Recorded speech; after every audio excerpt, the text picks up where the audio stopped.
이 영상은 잠들기 좋은 추신고라 47론인 이야기입니다. 편히 누워서 들으세요. 졸리면 그대로 주무셔도 좋습니다. 잠시 후 화면이 어두워집니다. 자, 오늘부터 우리가 같이 따라갈 이야기는 일본 역사에서 충이라는 단어가 나오면 거의 자동으로 따라붙는 전설, 추신구라 47론인이야. 결말부터 말하자면 이건 47명의 무사가 눈 내리는 새벽에 원수집 담을 넘는 이야기인데 그 PT는 클라이맥스까지 가려면 사실 아주 사소해 보이는 사건 하나부터 시작해야 돼. 세상 모든 대형 참사가 그렇듯이 이것도 시작은 정말 별거 아니었거든. 그냥 회사에서 높으신 분이 신입한테 텃세 부린 이야기, 딱 그 정도에서 출발해. 때는 1701년, 지금으로 치면 도쿠가와 막부가 100년쯤 잘 굴러가서 나라 전체가 어지간해선 칼법을 잃었던, 그러니까 무사들이 칼은 차고 다니는데 실제로 쓸 일은 거의 없는 애매한 평화의 시대였어. 전쟁으로 공 세워서 출세하던 시절은 진작 끝났고 이제 사무라이한테 중요한 건 전투력이 아니라 서류 처리 능력하고 눈치야. 창칼 잘 쓰는 놈보다 예법 잘 지키고 상사 비위 잘 맞추는 놈이 살아남는, 말하자면 무사들이 다같이 공무원으로 전직당한 시대라고 보면 돼. 이 배경을 머리에 넣어두는 게 중요해. 왜냐하면 우리 주인공이 딱 이 시대에 제일 안 어울리는 성격을 가진 사람이거든. 우리 이야기의 첫 번째 인물, 아사노 나가노리. 아코라는 번, 그러니까 지금으로 치면 효고현 어둠에 있던 그리 크지도 작지도 않은 영지의 젊은 영주야. 나이가 30몇 살, 성격은 한마디로 요약하면 착하고 성실한데 참을성이 좀 없는 도련님. 소금 산업으로 유명한 알짜배기 땅을 다스리고 있었고 부하들한테 평판도 나쁘지 않았어. 그러니까 무능한 사람은 절대 아니야. 다만 이 사람의 치명적인 약점이 하나 있었는데 감정이 얼굴에 다 드러나고 욱하는 게 있으면 속으로 사귀질 못한다는 거였어. 요즘 말로 하면 포커페이스가 안 되는 타입. 회의실에서 부장이 말도 안 되는 소리 하면 표정 관리 못하고 눈썹 실룩거리는 딱 그런 사람 있잖아. 그게 아사노였어. 평화로운 시대에 이런 성격은 사실 폭탄을 안고 사는 거나 마찬가지인데 본인은 그때까지 별 탈 없이 잘 살아왔으니 몰랐던 거지. 그러던 어느 날 아사노한테 엄청난 임무가 하나 떨어져. 이게 바로 이번 이야기의 핵심이야. 무슨 임무냐면 교토에 계신 천황이 에도에 있는 쇼군한테 사절, 그러니까 칙사를 보내는 연례 행사가 있었거든. 천황이 직접 오는 건 아니고 대리인을 보내는 건데 명목상 일본에서 제일 높은 분인 천황의 사자가 오는 거니까 이걸 접대하는 게 보통 일이 아니야. 격식이 어마어마해. 그런데 이 귀하신 손님들 접대를 총괄하는 역할, 이걸 아사노가 맡게 된 거야. 요즘으로 치면 뭐랄까, 회사의 그룹 회장님보다 더 높은 명예회장급 VIP가 방문하는데 그 의전 총책임자로 지방지점장이 갑자기 발탁된 거지. 영광은 영광인데 이게 잘하면 본전이고 못하면 인생 끝나는 그런 자리였어. 아사노 입장에서 이게 왜 부담이었냐면 이 접대라는 게 그냥 손님 잘 모시고 밥 잘 대접하면 되는 게 아니었거든. 천황 사절 접대는 그야말로 예법의 종합예술이야. 손님이 몇 걸음 앞에 왔을 때 몇 도로 고개를 숙이는지, 선물은 어느 손으로 받는지, 어떤 자리엔 어떤 색 다다미를 깔고 어느 방향으로 앉히는지, 인사말은 정확히 어떤 문구를 어떤 순서로 읊는지, 심지어 접시 놓는 위치까지 전부 밀리미터 단위로 정해져 있었어.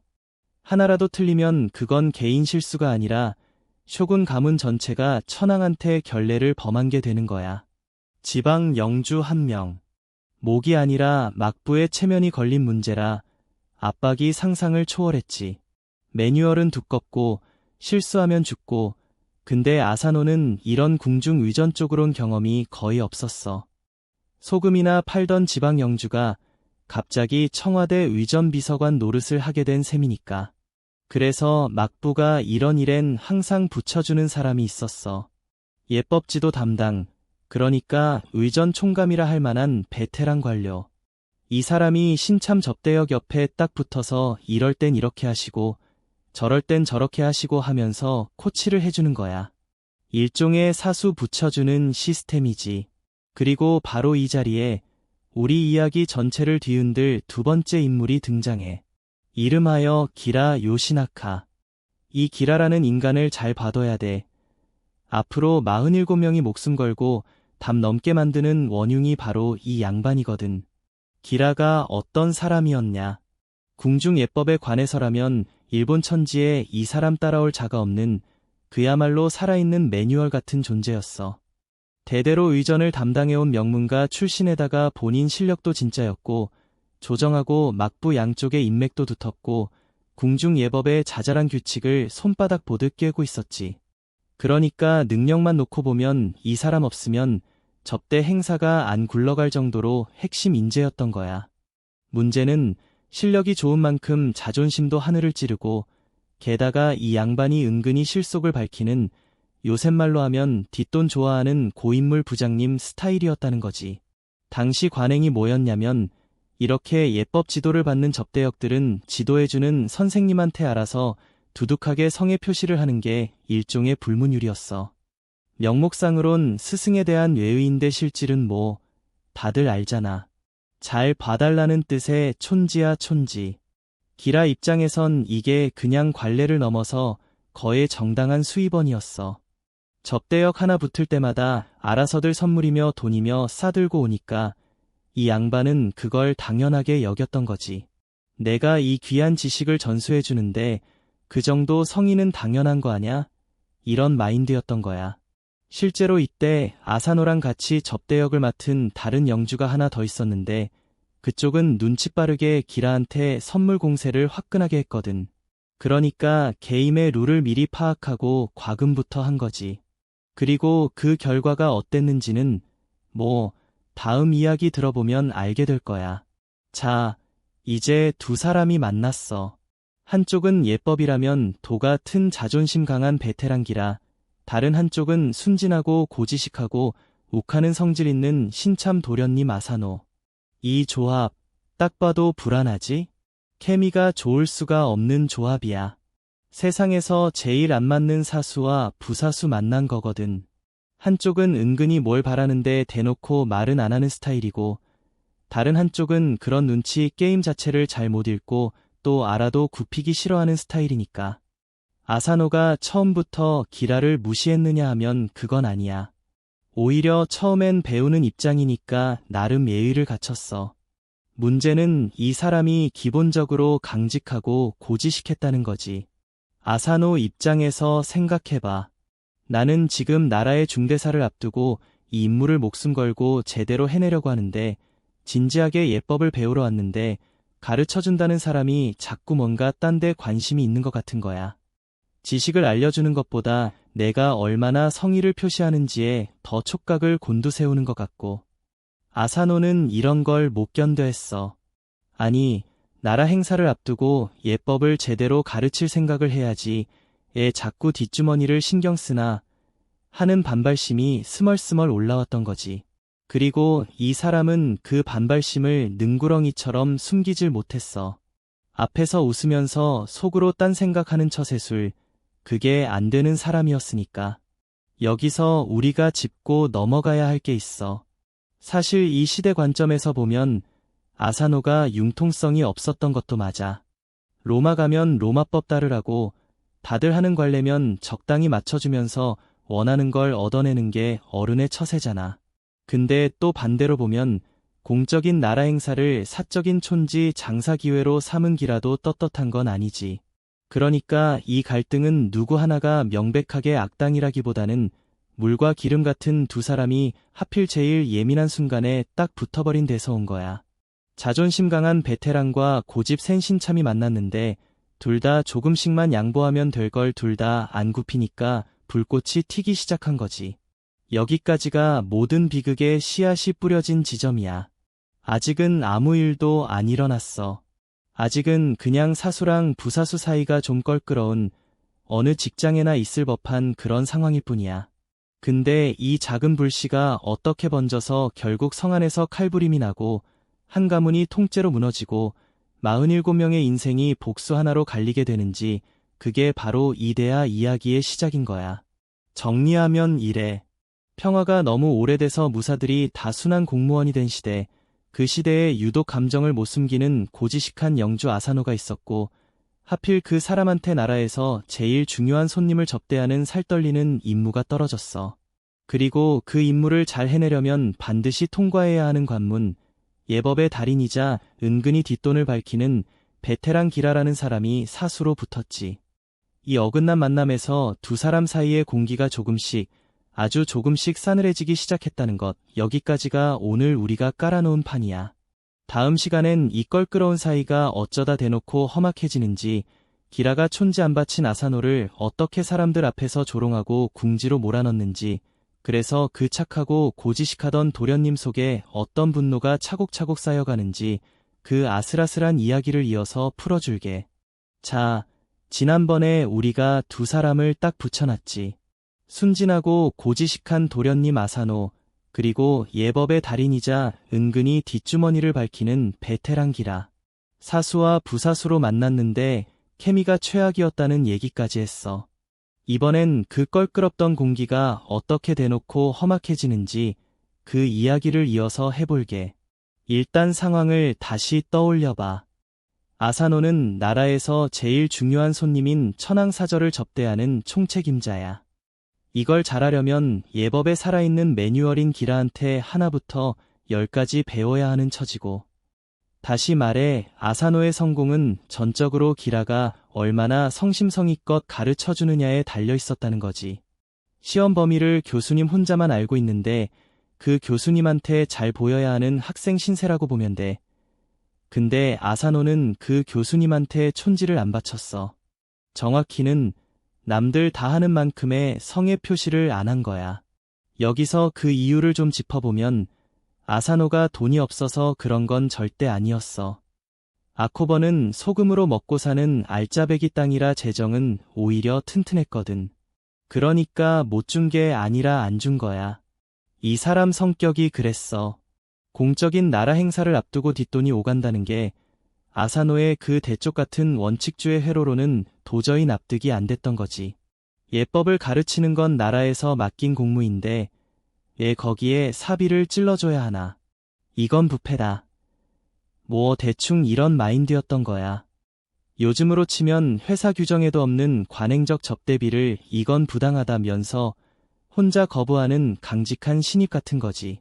원칙적으로 보면 아사노가 맞아. 100% 맞아. 근데 세상은 원래 원칙 지키는 사람한테 그렇게 친절하지가 않잖아. 그리고 이 대목에서 아까 잠깐 언급했던 그 사람, 아사노랑 같이 접대역을 맡은 또 다른 영주가 다시 등장해. 이 사람은 아사노랑 정반대로 처세의 달인이었어.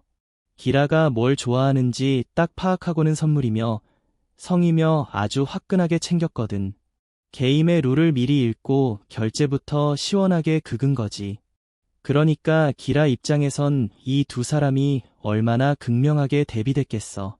한쪽은 알아서 척척 갖다 바치는 예쁜 부사수, 다른 한쪽은 빳빳하게 굴면서 아무것도 안 내미는 뻣뻣한 부사수. 사람 마음이 참 간사한 게 이렇게 비교 대상이 딱 옆에 있으면 안 주는 쪽이 훨씬 더 괘씸해 보이는 법이야. 기라의 삐침 게이지가 그냥 오른 게 아니라 옆 사람이랑 비교당하면서 2배, 3배로 차오른 거지. 그래서 기라가 어떻게 나왔냐. 대놓고 너 왜 돈 안 주냐고 따질 수는 없잖아. 그건 본인 체면도 안 서고 명분도 없으니까. 그래서 이 노련한 양반이 택한 방법이 뭐였냐면 아주 우아하고 교묘한 괴롭힘이었어. 요즘 말로 하면 티 안 나게 사람 말려 죽이는 은근한 갑질. 이게 진짜 무서운 거야. 대놓고 소리 지르고 화내는 상사는 차라리 상대하기 쉬운데 웃으면서 뒤통수 치는 상사는 답이 없거든. 기라가 쥐고 있는 최강의 무기가 뭐였어? 바로 정보였지. 예법의 세세한 규칙을 아사노는 모르고 기라만 아는 상황, 이게 핵심이었어. 그러니까 기라는 이 정보 비대칭을 그냥 무기로 휘두르기 시작한 거야. 어떻게? 결정적인 순간에 결정적인 정보를 쏙 빼놓는 거지. 예를 들어 아사노가 이번 의식 때 제가 무슨 옷을 입어야 합니까 하고 물으면 기라가 태연하게 엉뚱한 복장을 알려주는 거야. 그래서 아사노가 그 옷 딱 챙겨 입고 갔더니 다른 사람들은 전부 다른 격식의 옷을 입고 있는 거지. 혼자만 드레스 코드. 틀린 채로 나라 행사에 등장한 거야. 이게 얼마나 쪽팔린 상황이냐면 다른 사람들 다 정장 입고 온 중요한 자리에 혼자 반바지에 슬리퍼 신고 나타난 꼴이거든. 그것도 전국의 높으신 분들이 다 지켜보는 앞에서. 이런 식의 골탕 먹이기가 한두 번이 아니었어. 어떤 절차를 밟아야 하는지 물으면 일부러 순서를 살짝 틀어서 알려주고, 그래서 아사노가 그대로 하면 사람들 앞에서 아니 아코님, 그게 아니지요 하면서 지적하는 거야. 마치 자기는 다 알려줬는데 이 신참이 못 알아들어서 실수한 것처럼. 겉으로 보면 완벽하게 기라가 갑이고 아사노가 모자란 사람인 거지. 실제로는 기라가 함정을 파놓고 아사노를 밀어넣은 건데 그 정황을 증명할 방법이 없잖아. 당신이 일부러 틀리게 알려줬잖소. 해봤자 제가 언제요? 아코님이 잘못 들으신 거겠지요 하면 그만이니까. 이게 은근한 괴롭힘의 진짜 악랄한 지점이야. 당하는 사람은 미치겠는데 증거가 없어서 하소연도 못하는 거지. 거기다 기라는 말로 사람 긁는데도 도 같은 양반이었어. 여러 사람 있는 자리에서 아사노를 은근히 깎아내리는 거야. 역시 시골에서 소금이나 다루던 분이라 이런 궁중법도는 영 낯설으신 모양입니다. 오, 이런 식으로. 겉으로는 걱정해주는 척, 챙겨주는 척하면서 실제론 출신 가지고 대놓고 무시하는 거지. 요즘으로 치면 회의실에서 아유, 지방대 나오셔서 이런 건 잘 모르실 수 있죠. 제가 이해합니다 하고 웃으면서 사람 염장 지르는 그 화법이랑 똑같아. 듣는 사람은 속이 부글부글 끓는데 상대는 시종일관 예의 바른 미소를 유지하고 있으니 화를 내면 오히려 이쪽이 속 좁은 사람이 되는 거야. 자, 이제 이걸 당하는 아사노 입장이 돼서 생각해봐. 이 사람이 어떤 사람이었지. 감정을 얼굴에 숨기지 못하고 욱하는 걸 속으로 사귀지 못하는 포커페이스가 안 되는 사람이었어. 그러니까 기라가 파놓은 이 함정들이 아사노한테는 그냥 골탕 수준이 아니라 참을 수 없는 모욕으로 하나하나 쌓였던 거야. 성실하게 임무를 완수하려고 밤낮으로 애쓰는데 도와줘야 할 사람이 오히려 발을 걸어 넘어뜨리고 그 앞에서 웃으면서 조롱하고 사람들 앞에서 망신을 주고. 아사노는 이 상황이 정말 죽도록 괴로웠을 거야. 성격상 이걸 겉으로 티 안 내고 넘길 수도 없고 그렇다고 대놓고 항의하자니 명분도 증거도 없고 속에서 분노가 차오르는데 그걸 풀 데가 없는 거지. 그리고 이게 그냥 개인적인 자존심 문제였으면 어떻게든 참았을지도 몰라. 근데 문제는 이게 나라 행사였다는 거야. 아사노가 실수를 하면 그건 아사노 개인 망신으로 끝나는 게 아니라 쇼군 가문 전체가 천황한테 결례하는 게 되는 거잖아. 그러니까 기라의 이 유치한 골탕 먹이기가 사실은 어마어마하게 위험한 일이었던 거지. 한 사람 자존심 짓밟은 걸 넘어서 나라의 중대사를 판돈으로 걸고 노는 셈이니까. 아사노 입장에선 이 인간이 지금 사적인 감정으로 나라 행사를 망치려 든다. 는 분노까지 겹쳤을 거야. 내 명예도 명예지만 이러다 진짜 큰일 나겠다 싶은 초조함, 그리고 그 원인이 저 능글맞게 웃는 사수라는 데서 오는 억울함. 이 두 개가 아사노 속에서 계속 부글부글 끓었던 거지. 여기서 우리가 좀 냉정하게 봐야 할 부분도 있어. 이 시대의 관점, 그리고 후대의 이야기가 부풀려진 정황을 감안하면 기라가 실제로 얼마나 악랄하게 굴었는지는 역사적으로 딱 잘라 말하기가 어려워. 워낙 유명한 이야기가 되다 보니 극적인 재미를 위해 기라는 갈수록 더 못된 악당으로, 아사노는 더 불쌍한 피해자로 그려진 면이 분명히 있거든.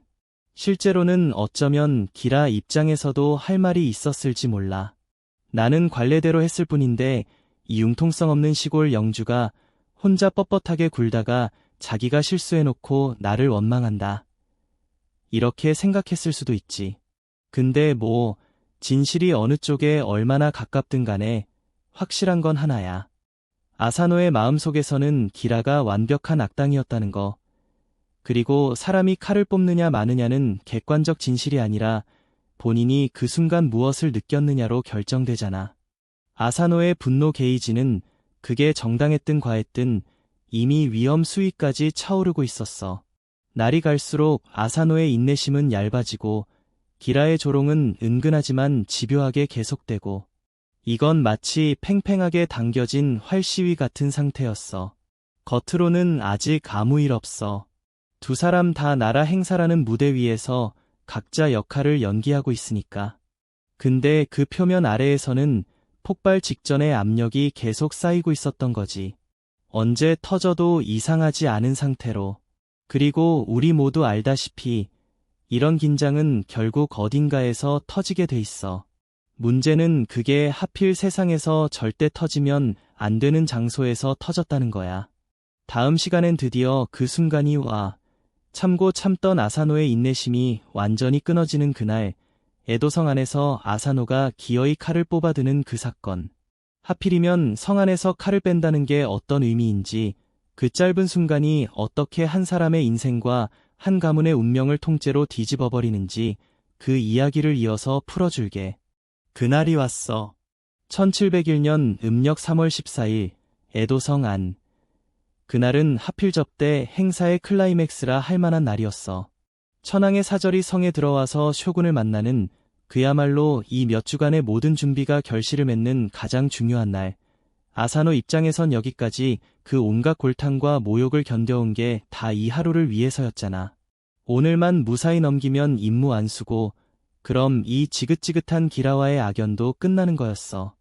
마라톤으로 치면 결승선 테이프가 저 앞에 보이는 마지막 몇 미터였던 거지. 딱 여기까지만 참으면 됐어. 딱 여기까지만. 근데 사람 마음이라는 게 제일 위험한 순간이 언제인 줄 알아? 다 끝나간다고 방심할 때가 아니라 오히려 끝을 앞두고 신경이 극도로 곤두서 있을 때야. 그동안 쌓인 게 많을수록 마지막 한 방울에 넘쳐버리거든. 컵에 물이 찰랑찰랑 가득 찬 상태에서는 스포이트로 한 방울만 떨궈도 주르륵 넘치잖아. 그날 아침 아사노의 상태가 딱 그랬어. 몇 주간 조롱당하고 함정에 빠지고 사람들 앞에서 망신당하면서 참고 참아온 분노가 표면장력으로 겨우 버티고 있는 그런 아슬아슬한 상태였던 거지. 그리고 그 마지막 한 방울을 기라가 떨궜어. 정확히 그날 성 안에서 두 사람 사이에 무슨 대화가 오갔는지는 사실 아무도 정확히 몰라. 목격자 증언도 엇갈리고 기록도 제각각이야. 어떤 이야기에선 기라가 또 그 특유의 은근한 화법으로 아사노를 긁었다고 하고 어떤 이야기에선 아사노가 뭔가 물어봤는데 기라가 면박을 줬다고도 하고 또 어떤 버전에선 그날따라 기라가 유독 심하게 무시하는 말을 던졌다고도 해. 확실한 건 그 순간 아사노 안에서 뭔가가 뚝 하고 끊어졌다는 거야. 몇 주치 인내가 담긴 그 컵이 기어이 넘쳐버린 거지. 장소가 어디였냐면 에도성 안의 복도였어. 소나무 그림이 그려진 복도라고 해서 흔히 송지랑, 소나무 대복도라고 불리는 곳이야. 성 안에서도 격식 있는 공간이었지. 바로 그 복도에서 아사노가 칼을 뽑았어. 그러고는 앞서가던 기라를 향해 내리쳤지. 등 뒤에서든 돌아선 순간이든 아무튼 아사노의 칼이 기라의 몸에 닿았어. 이마인지 어깨인지 정확한 부위는 기록마다 조금씩 다른데 대충 얼굴 언저리하고 등짝에 상처를 냈다고 전해져. 몇 주간 쌓인 분노를 담은 일격이었으니 힘은 실렸겠지. 근데 여기서 반전이 하나 있어. 이 일생일대의 복수극, 몇 주치 원한을 담은 그 결정적 순간에 아사노가 기라를 못 죽였어. 그래, 못 죽인 거야. 칼로 내리쳤는데 상처만 냈지 숨통은 못 끊었어. 왜냐? 몇 가지 설이 있는데 하나는 아사노가 애초에 실전 경험이 별로 없는 평화시대의 문관형 사무라이였다는 거야. 앞에서 얘기했잖아. 이 시대 무사들이 다 칼은 차고 다니는데 실제 쓸 일은 없는 공무원 같은 존재였다고. 아사노도 딱 그랬던 거지. 칼 뽑을 일이 인생에 거의 없다가 진짜 뽑았는데 손이 떨렸는지 각도가 안 맞았는지 결정타를 못 낸 거야. 또 하나는 주변 사람들이 순식간에 달려들어서 아사노를 붙잡았다는 거지. 성 안에서 칼부림이 났으니 경비들이 벼락같이 달려와서 아사노를 뒤에서 껴안고 제압했어. 그래서 두 번째, 세 번째 칼질을 못하게 된 거야. 아사노가 붙잡히면서 외쳤다는 유명한 말이 전해지는데, 이 원한을 아느냐, 뭐 이런 뜻의 말이었다고 해. 원한이 있어서 그런 거지 미쳐서 그런 게 아니라는 거였지. 자, 여기서 우리가 진짜 중요하게 짚고 넘어가야 할 게 있어. 아사노가 기라를 다치게 한 것, 이 자체가 얼마나 큰일이었냐 하는 거야. 결론부터 말하면 아사노는 이 순간 기라한테 상처를 낸 게 문제가 아니라 그 장소가 에도성 아니었다는 게 진짜 문제였어. 이게 핵심이야. 무슨 말이냐면 당시 법에 성 안에서 칼을 뽑는 행위 자체가 어마어마한 중죄였거든. 상대를 죽였냐 안 죽였냐, 누가 먼저 잘못했냐, 그런 건 부차적인 문제였어. 성안, 그것도 쇼군이 계시고 천황의 사절이 와 있는 그 신성한 공간에서 칼을 빼들었다는 사실 하나만으로 이미 아사노는 돌이킬 수 없는 선을 넘어버린 거야. 이걸 요즘 감각으로 이해하려면 이렇게 생각하면 돼. 회사에서 부장이 아무리 개같이 갈궈도 진짜 사람 미치게 만들어도 그 부장을 회장님 주재하는 전체 임원회의 한복판에서 주먹으로 후려갈기면 어떻게 되겠어. 부장이 잘못했든 말든 내 사정이 아무리 딱하든 말든 일단 그 자리에서 그 짓을 한순간 넌 그냥 끝나는 거야. 그 자리의 신성함, 그 격식을 박살낸 죄가 개인 간의 시비를 완전히 덮어버리거든. 아사노가 딱 그 짓을 한 거야. 그것도 나라에서 제일 격식 있는 자리에서 제일 중요한 날에. 게다가 타이밍이 최악 오브 최악이었어. 하필 천황의 사절이 와 있는 그날이었잖아. 이게 막부 입장에선 그냥 창피한 정도가 아니라 국가적 망신이었어. 천황이 보낸 귀한 손님을 접대하는 자리에서 그 접대 총책임자라는 자가 예법 선생을 칼로 썰어버린 거야. 이건 뭐 국빈 만찬장에서 유전 비서관이 국빈 앞에서 칼부림을 한 격이니까. 막부의 체면이 그야말로 바닥에 떨어진 거지. 쇼군이 이 소식을 듣고 얼마나 격노했겠어. 몇 년을 준비한 프로젝트가 발표 5분 전에 담당자 손에 폭파된 셈이니까. 그리고 여기서 아사노의 진짜 비극적인 지점이 드러나. 아사노는 이 순간 기라를 죽였어야 명분이라도 챙겼을 거라는 거야. 무슨 말이냐면 이 시대엔 억울한 원한이 있으면 정정당당하게 결투를 신청하거나 아니면 확실하게 상대를 처치하고 나도 깨끗하게 죽는 뭐 그런 나름의 무사의 방식이라는 게 있었거든. 근데 아사노는 어중간했어. 참을 거면 끝까지 참든가 뽑을 거면 확실하게 끝장을 내든가 했어야 하는데 참다 터져서 뽑긴 뽑았는데 상대는 못 죽이고 자기만 붙잡힌 거야. 최악의 결과지. 원한도 못 풀고 명분도 못 챙기고 죄만 뒤집어 쓴 거니까. 게임으로 치면 몇 주를 참으며 궁극기 게이지 다 채워놨는데 정작 발동한 궁극기가 빗나가고 본인은 그 자리에서 스턴 걸려서 붙잡힌 꼴이야. 그럼 기라는 상처는 입었지만 목숨은 건졌어.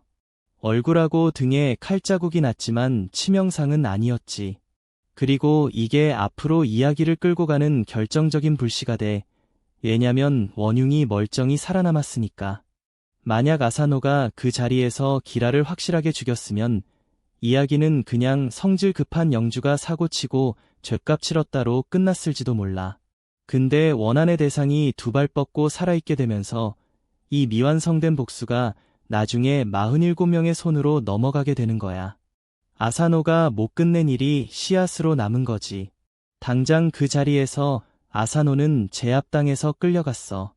성안은 그야말로 발칵 뒤집어졌고 천황사절 접대라는 국가행사 한복판에서 벌어진 유혈사태니까 수습이 시급했지. 아사노는 즉시 신병이 구금됐고 이제 이 사람의 운명은 쇼군과 막부의 손에 넘어갔어. 여기서 아사노가 어떤 심정이었을지 상상해봐. 몇 주간의 모욕이 폭발해서 저지른 일인데 정작 원수는 못 죽였고 자기 앞엔 성 안에서 칼을 뽑은 중죄인이라는 딱지가 붙었고 후련하지도 않고 억울하기만 한 그야말로 진창 같은 상황이었을 거야. 근데 여기서 우리가 한 발짝 물러서서 봐야 할 게 있어. 아사노가 이 순간 무슨 생각을 했든 어떤 각오를 했든 이 사람은 지금 자기 행동이 어떤 결과를 불러올지 아마 정확히는 몰랐을 거야. 성 안에서 칼을 뺀 죄가 얼마나 무거운지, 그게 자기 한 목숨으로 끝나는 게 아니라 자기가 다스리던 아코번 전체, 수백 명의 가신들 인생까지 통째로 걸린 문제라는 걸 그 격분의 순간에 계산할 여유가 있었겠어. 없었겠지. 그냥 몇 주치 분노가 손끝을 타고 칼로 뿜어져 나온 거니까. 근데 세상 일이라는 게 한순간의 감정으로 저지른 일이 감당할 수 없는 무게로 되돌아오잖아. 아사노가 소나무 복도에서 칼을 뽑은 그 몇 초가 앞으로 수백 명의 운명을 결정하게 될 줄은 그 순간 아무도 몰랐던 거야. 이제 문제는 막부가 이 사건을 어떻게 처리하느냐였어. 성 안에서 칼부림을 낸 영주, 그것도 국가 행사를 망친 자를 어떻게 처분할 것인가. 그리고 그 처분이 얼마나 신속하고 얼마나 가혹하고 얼마나 일방적이었는지가 이 이야기 전체의 방향을 완전히 틀어버리게 돼. 다음 시간엔 바로 그 처분 이야기를 할게. 사건이 벌어진 바로 그날 저녁, 아사노한테 어떤 명령이 떨어지는지, 그리고 상처만 입은 기라한테는 아무 벌도 내려지지 않는 이 지독하게 한쪽으로 기울어진 판결이 어떻게 나오는지. 한쪽은 그날로 목숨을 내놓고 다른 한쪽은 멀쩡히 걸어나가는 그 기막힌 하루의 뒷이야기를 이어서 풀어줄게. 아사노가 소나무 복도에서 끌려나간 그 순간부터 막부의 처리 속도가 얼마나 빨랐는지 한번 봐. 보통 이런 큰 사건이면 조사도 하고 양쪽 얘기도 들어보고 이런저런 정황도 따져보고 위원회 열고 회람 돌리고 그러잖아. 요즘 회사도 사고 하나 터지면 진상조사위원회 꾸리고 몇 주씩 질질 끄는데. 근데 이 사건은 안 그랬어. 그날 아침에 칼부림이 났는데 그날 저녁에 판결이 나고 그날 밤에 집행까지 끝나. 하루 만에 사건 발생부터 사형 집행까지 원스톱으로 처리된 거야. 요즘 관공서 민원 처리도 이렇게 빠르면 소원이 없겠다 싶을 정도로. 이게 왜 이렇게 빨랐냐. 쇼군이 격노했거든. 앞에서 얘기했잖아. 하필 천황사절이 와 있는 국가행사 한복판에서 벌어진 일이라고. 막부 입장에선 이 사건 자체가 국제적, 아니 국가적 개망신이었어. 쇼군의 위신, 막부의 체면이 걸린 문제였지. 그러니까 쇼군 입장에선 이걸 질질 끄는 게 오히려 손해였어. 빨리 깔끔하게 처리해서 우리 막부는 이런 무엄한 짓을 결코 용납하지 않는다. 봐라, 당일에 목을 쳤다 하는 걸 천황 쪽에도 보여주고 온 나라에도 보여줘야 했던 거야. 사고 친 직원을 그날 저녁에 바로 해고하는 것도 모자라 공개적으로 본보기를 보이는 그런 상황이었지. 그래서 아사노한테 떨어진 처분이 뭐였냐. 할복이었어. 그것도 그날 저녁에 당장. 세푸쿠라고 하는 무사가 스스로 배를 갈라 목숨을 끊는 그 방식. 사실 무사한테 할복은 명예로운 죽음의 방식이긴 했어.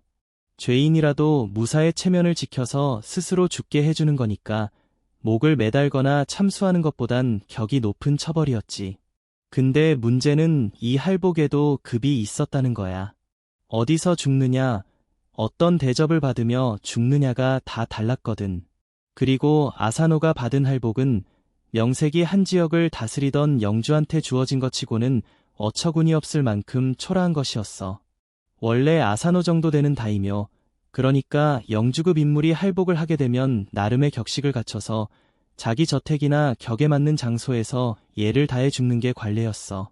근데 아사노는 어디로 끌려갔냐면 자기 신병을 맡긴 다른 영주 집으로 넘겨졌는데 거기서도 정원, 그러니까 마당에서 할복을 하게 됐어. 마당이라는 게 그냥 마당이 아니야. 이건 격식의 문제거든. 실내 다다미방에서 죽는 거랑 마당 흙바닥에서 죽는 거는 무사한테 하늘과 땅 차이의 대우였어. 마당에서 죽으라는 건 너를 영주로 인정하지 않고 그냥 죄인, 그것도 급 낮은 죄인 취급하겠다는 무언의 모욕이었던 거지. 죽는 것도 서러운데 죽는 방식까지 대놓고 격을 깎아버린 거야. 이게 그 시대 무사들 감각으론 진짜 뼈아픈 거였어. 요즘으로 치면 뭐랄까, 임원까지 지낸 사람을 해고하면서 퇴직금은 커녕 경비실 옆 창고에서 짐 싸게 하고 그것도 다른 직원들 다 보는 앞에서 내보내는 그런 굴욕이랄까. 죽음 그 자체보다 그 죽음에 딸려온 멸시가 더 아팠던 거지. 실제로 이 마당 할복이 나중에 아코번 무사들이 분노하는 큰 이유 중 하나가 돼. 우리 주군이 죄를 지었다 쳐도 어떻게 명색이 영주를 마당 흙바닥에서 죄인처럼 죽게 하느냐, 이게 그들 가슴에 대못으로 박히는 거야. 아사노는 그날 저녁 그 마당에서 할복했어. 전해지는 바로는 마지막까지 흐트러짐 없이 의연하게 죽음을 맞았다고 해. 죽기 전에 남긴 시가 하나 전해지는데 봄바람에 지는 꽃잎에 자기 신세를 빗댄 그런 내용이었다고 하지. 봄에 흩날리는 꽃이 아쉽지만 어쩔. 수없이 져야 한다는 뭐 그런 애잔한 정서였어. 재밌는 건 아사노가 죽으면서도 기라를 못 죽인 걸 못내 아쉬워했다는 정황이 여기저기서 엿보인다는 거야. 원하는 그대로 남았는데 그걸 풀지도 못하고 자기가 먼저 가게 됐으니 눈이 안 감겼겠지. 35 안팎의 젊은 영주는 그렇게 하루아침에 세상을 떠났어. 아침에 멀쩡히 출근했다가 저녁에 사형당한 거야. 인생이 이렇게 빨리 끝날 수 있나 싶을 만큼. 자, 여기까지가 아사노 쪽 이야기야. 근데 이 사건의 진짜 핵심, 앞으로 47명을 움직이게 만드는 결정적 뇌관은 지금부터야. 그럼 기라는 이 모든 사달의 원인 제공자이자 몇 주간 아사노를 조롱하고 골탕 먹인 그 베테랑 위전 총감은 어떤 벌을 받았을까? 답은 아무것도 안 받았어. 아무 벌도. 그냥 상처 치료받고 끝이야. 진짜야. 얼굴이랑 등에 칼자국은 났지만 목숨엔 지장 없었고 막부는 기라한테 그 어떤 책임도 묻지 않았어. 너도 원인 제공을 했으니 근신해라 이런 것도 없었어. 오히려 막부는 기라를 피해자로 봤지. 왜냐, 막부의 논리는 아주 단순 명료했거든. 성 안에서 칼을 뽑은 놈이 100% 잘못이다. 기라는 칼을 안 뽑았으니 죄가 없다. 이게 끝이야. 두 사람 사이에 무슨 일이 있었는지, 기라가 아사노를 얼마나 괴롭혔는지 그런 맥락은 아예 판결에 들어가지도 않았어. 오로지 성한발도 라는 행위 하나만 딱 잘라서 본 거지. 이걸 요즘 감각으로 보면 진짜 속이 터져. 회사에서 한 사람이 몇 주간 은근히 괴롭히고 함정파고 사람들 앞에서 망신주고 해서 당한 사람이 결국 폭발해서 손찌검을 했다고 쳐. 근데 회사가 처분을 내리는데 폭발한 사람은 그날로 해고의 인생 매장, 몇 주간 괴롭힌 가해자는 아무 조사도 없이 무혐의 방면. 이유는 때린 놈이 잘못이지 안 때린 놈은 죄가 없다. 이러면 누가 승복하겠어. 아코번 사람들 심정이 딱 이랬던 거야. 법 논리로는 맞을지 몰라도 상식과 정의감으로는 도저히 삼킬 수 없는 판결이었던 거지. 여기서 우리가 좀 냉정하게 짚어볼 부분이 있어. 사실 막부 입장에서 이 판결이 완전히 엉터리였느냐 하면 꼭 그렇지만은 않아. 성 안에서 칼을 뽑는 행위를 엄격하게 금지하고 어기면 무조건 극형에 처하는 건 그 나름대로 질서를 유지하기 위한 원칙이었거든. 만약 화가 날 만하면 칼 뽑아도 봐준다는 선례를 남기면 앞으로 성 안에서 조금만 시비 붙어도 다들 칼 뽑을 거 아냐. 그럼 막부의 권위와 질서가 무너지지. 그러니까 막부는 개인 간의 사연이야 어떻든 성한발도는 무조건 사형이라는 원칙을 기계처럼 적용한 거야. 원칙주의라면 원칙주의고 융통성 없는 형식주의라면 형식주의고. 근데 문제는 그 원칙을 한쪽에만 적용했다는 거야. 여기서 그 유명한 개념이 나와. 싸움은 상방과실이라는 원칙. 당시 표현으로 하면 싸움 양편을 똑같이 처벌한다는 관행이 있었거든. 시비가 붙으면 누가 먼저고 누가 나중이고를 따지기 전에 양쪽 다 벌을 준다는 거야. 근데 이번 사건에선 이 원칙이 적용이 안 됐어. 막부는 이걸 상방 싸움이 아니라 아사노의 일방적 공격으로 규정해버렸거든. 기라는 칼을 안 뽑고 그냥 당했으니 싸움의 당사자가 아니라 피해자다. 이렇게 본 거지. 그래서 아사노만 죽고 기라는 무사한 거야. 아코번 사람들 입장에선 바로 이 지점이 미치고 팔짝 뛸 노릇이었어. 상방과실 원칙대로라면 기라도 최소한 뭔가 처분을 받았어야 하는데 그걸 쏙 빼놨으니까. 원칙을 지킬 거면 양쪽 다 지키든가. 왜 우리 주군한테만 칼같이 들이대고 저쪽은 봐주냐, 이거지. 그래서 이 한쪽으로 완벽하게 기울어진 판결이 사실상 이 이야기 전체의 진짜 뇌관이 돼. 아사노가 죽은 것 자체는 뭐 죄를 지었으니 그럴 수 있다 쳐. 근데 원흉은 멀쩡하고 우리 주군만 그것도 마당에서 죄인 취급받으며 죽었다는 이 불공평함, 이게 남은 사람들 가슴에 활활 타는 불씨로 옮겨붙는 거야. 억울함이라는 건 원래 완전히 졌을 때보다 어중간하게 불공평할 때 더 활활 타오르거든. 원흉이 죽어 없어졌으면 차라리 단념이라도 했을 텐데 그놈이 두 발 뻗고 잘 살고 있으니 이 억울함을 풀 대상이 눈앞에 버젓이 남아있는 거잖아. 이제 무대는 아사노 개인에서 아사노를 섬기던 사람들, 그러니까 아코번의 무사들에게로 넘어가. 주군이 하루아침에 죽고 그 죽음이 지독하게 불공평하다는 걸 그들도 다 알고 있어. 근데 이게 끝이 아니야. 주군이 죽었다는 건 그 주군을 섬기던 수백 명의 무사들 인생도 통째로 흔들린다는 뜻이거든. 다음에 그들한테 어떤 소식이 날아드는지, 그게 이 사람들을 얼마나 벼랑 끝으로 몰아붙이는지가 이야기의 다음 장이야. 다음 시간엔 그 이야기를 할게.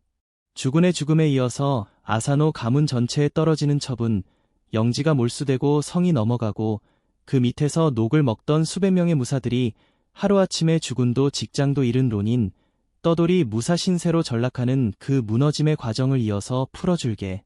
죽은 한 사람이 죽었다고 이야기가 끝나면 얼마나 좋겠어. 근데 이 시대의 무서운 점이 바로 여기 있어. 무사가 죄를 지으면 그 벌이 그 사람 한 명한테서 끝나지 않았거든. 가문 전체가 연대 책임을 지는 거야.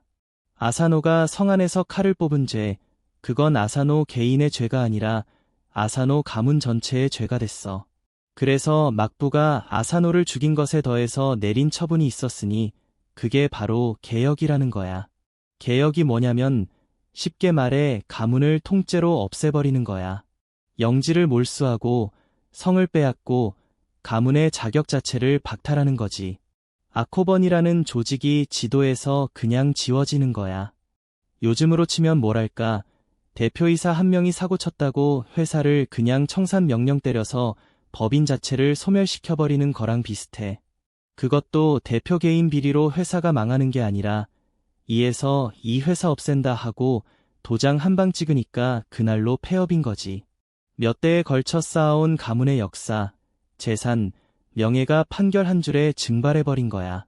자, 이게 무슨 뜻인지 아코성에 있는 사람들 입장에서 생각해봐.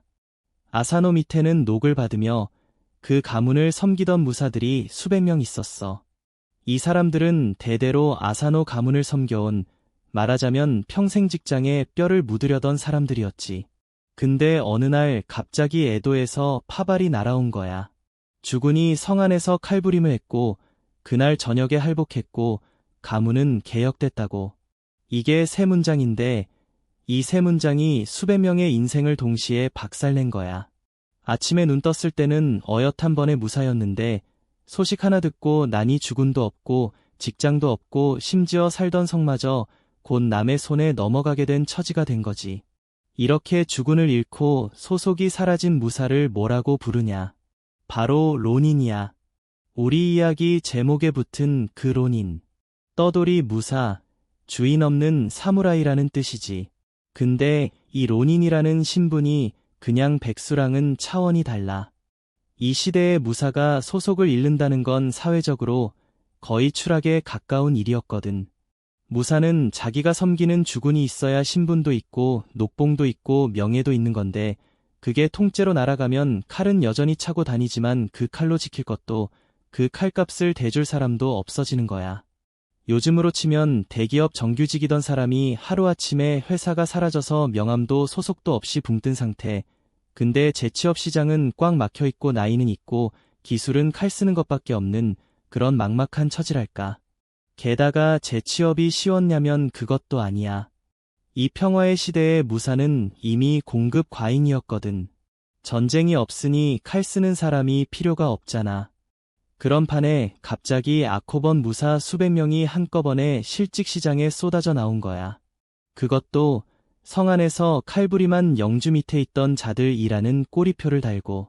다른 번에서 이 사람들을 선뜻 받아주겠어? 사고 친 회사 출신이라고 은근히 꺼리는 거지. 그러니까 대다수 론인들 앞에 놓인 미래는 그냥 뻔한 몰락이었어. 무사의 자존심은 남았는데 그걸 지탱할 아무것도 없는 그런 상태로 뿔뿔이 흩어져 하루하루 먹고 살 걱정을 해야 하는 신세가 된 거야. 자, 이제 이 무너지는 아코성 안에서 한 사람이 부각되기 시작해. 이 사람이 앞으로 이야기의 진짜 주인공, 아니 진짜 두뇌라고 할 만한 인물이야. 이름은 오이시 요시오. 아코번의 가로, 그러니까 번의 살림을 총괄하는 최고위 가신이었어. 요즘으로 치면 오너가 사고쳐서 자리를 비운 회사에 전문 경영인, 실무를 총괄하는 넘버 2쯤 되는 인물이지. 주군이 죽고 가문이 무너지는 이 아수라장에서 남은 수백 명의 무사를 실질적으로 이끌어야 하는 책임이 이 사람 어깨에 통째로 얹힌 거야. 이 오이시라는 사람이 어떤 인물이었냐, 이건 앞으로 차차 드러날 텐데 일단 지금 단계에서 알아둘 건 이 사람이 굉장히 침착하고 속을 잘 안 드러내는 타입이었다는 거야. 주군은 욱하는 성질에 감정이 얼굴에 다 드러나는 사람이었잖아. 근데 오이시는 정반대였어. 위기 상황에서 오히려 차분해지고 자기 속내를 좀처럼 내비치지 않는 포커페이스의 달인이었지. 아사노랑 오이시가 성격이 이렇게 대조적인 게 나중에 이야기에서 굉장히 중요한 포인트가 돼. 주군에 못다 한 뜻을 이어받는 사람이 하필 주군이랑 정반대 성격이라는 게 어떻게 보면 이 복수극이 성공할 수 있었던 이유이기도 하거든. 에도에서 아코성까지 이 비보가 전해졌을 때 성안은 그야말로 발칵 뒤집혔어. 주군이 죽었다는 것도 충격인데 가문이 개혁돼서 곧 이 성을 막부에 넘겨줘야 한다는 거잖아. 이제 성 안 무사들 사이에서 의견이 갈리기 시작해. 크게 세 갈래였어. 첫째, 이대로 순순히 성을 내줄 수 없다. 우리가 이 성에 틀어박혀서 막부에 맞서 싸우자는 강경파. 둘째, 주군이 죽었으니 우리도 주군을 따라 다 같이 죽자. 순사하자는 파. 셋째, 뭐 어쩌겠냐. 세상이 이런 걸 그냥 각자 도생하자는 현실파. 수백 명이 모여 있으니 당연히 생각이 제각각이었지. 회사 망했을 때 누구는 끝까지 버티자 하고 누구는 다 같이 관두자 하고 누구는 조용히 이직 준비하는 그런 아수라장을 상상하면 돼. 이 혼란의 한가운데서 오이시가 어떤 선택을 하느냐가 이야기의 다음 방향을 결정해. 근데 여기서 우리가 미리 알아둬야 할 게 있어. 사실 이 시점에서 아코번 무사들의 분노는 두 겹이었거든. 첫 번째 겹은 원흉인 기라가 멀쩡히 살아있다는 것. 우리 주군은 죽었는데 그놈은 상처 좀 입고 두 발 뻗고 잘 살잖아. 이 불공평함에 대한 분노가 하나. 그리고 두 번째 겹은 막부의 처분 자체에 대한 억울함이야. 상방과실 원칙도 안 지키고 우리 주군한테만 칼같이 굴고 심지어 마당에서 죄인처럼 죽게 만든 그 처사. 이 두 개의 분노가 겹쳐 있었던 거지. 근데 여기서 중요한 게 이 분노를 어디에 어떻게 쏟을 거냐가 문제였어. 막부한테 대들 수는 없잖아. 막부는 이 나라 전체를 다스리는 최고 권력인데 론인 수백 명이 막부에 칼을 겨눈다. 그건 그냥 반역이고 자살행위지. 이길 수도 없고 명분도 약해. 그렇다고 이 억울함을 그냥 삼키자니 무사의 체면이 안 서고. 그래서 이 분노가 결국 어디로 향하게 되냐면 손 닿을 수 있는 유일한 대상, 바로 기라한테로 모이게 되는 거야. 막부의 판결을 뒤집을 순 없지만 그 판결이 살려준 원흉 기라한테라면 무사로서 원한을 갚을 명분이 있다고 본 거지. 주군에 못다 한 복수를 대신 완성한다는 명분 말이야. 물론 이건 나중 이야기고 지금 당장 아코성 사람들 앞엔 현실적인 문제가 산더미였어. 성을 넘겨줘야 하고 번의 재정을 정리해야 하고 흩어질 사람들 뒤처리도 해야 하고 그리고 무엇보다 이 수백 명을 어떤 방향으로 이끌 것인지 오이시가 결단을 내려야 했어. 다 같이 성에 틀어박혀 장렬하게 싸우다 죽을 것인가 아니면 순순히 성을 내주고 다른 길을 찾을 것인가?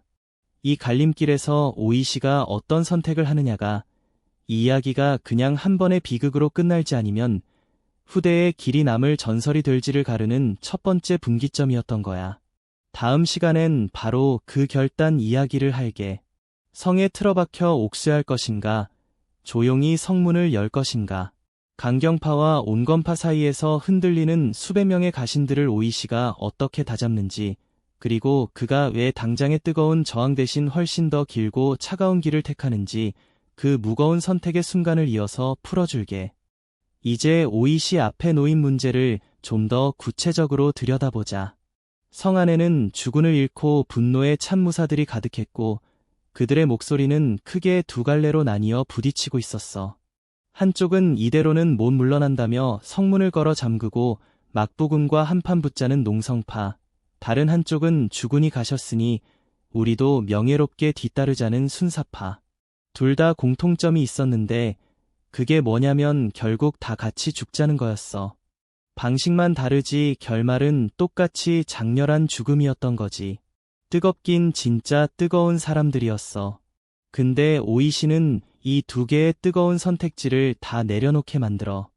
여기서부터 이 사람의 진짜 그릇이 드러나기 시작해. 자, 농성부터 생각해봐. 아코성에 틀어박혀서 막부군에 맞서 싸운다. 멋있지? 영화 같지? 근데 냉정하게 계산해보면 이건 그냥 대형 자살이야. 상대가 누구야? 막부야. 이 나라 전체를 다스리는 최강 권력이라고. 지방의 론인 수백 명이 성 하나 붙들고 버텨봤자 얼마나 버티겠어. 결국 다 죽어. 그것도 반역자라는 오명을 뒤집어쓰고 죽는 거야. 주군의 억울함을 풀기는커녕 아코번 놈들은 역시 막부의 칼겨눈 반역 집단이었다는 낙인만 찍히고 끝나는 거지.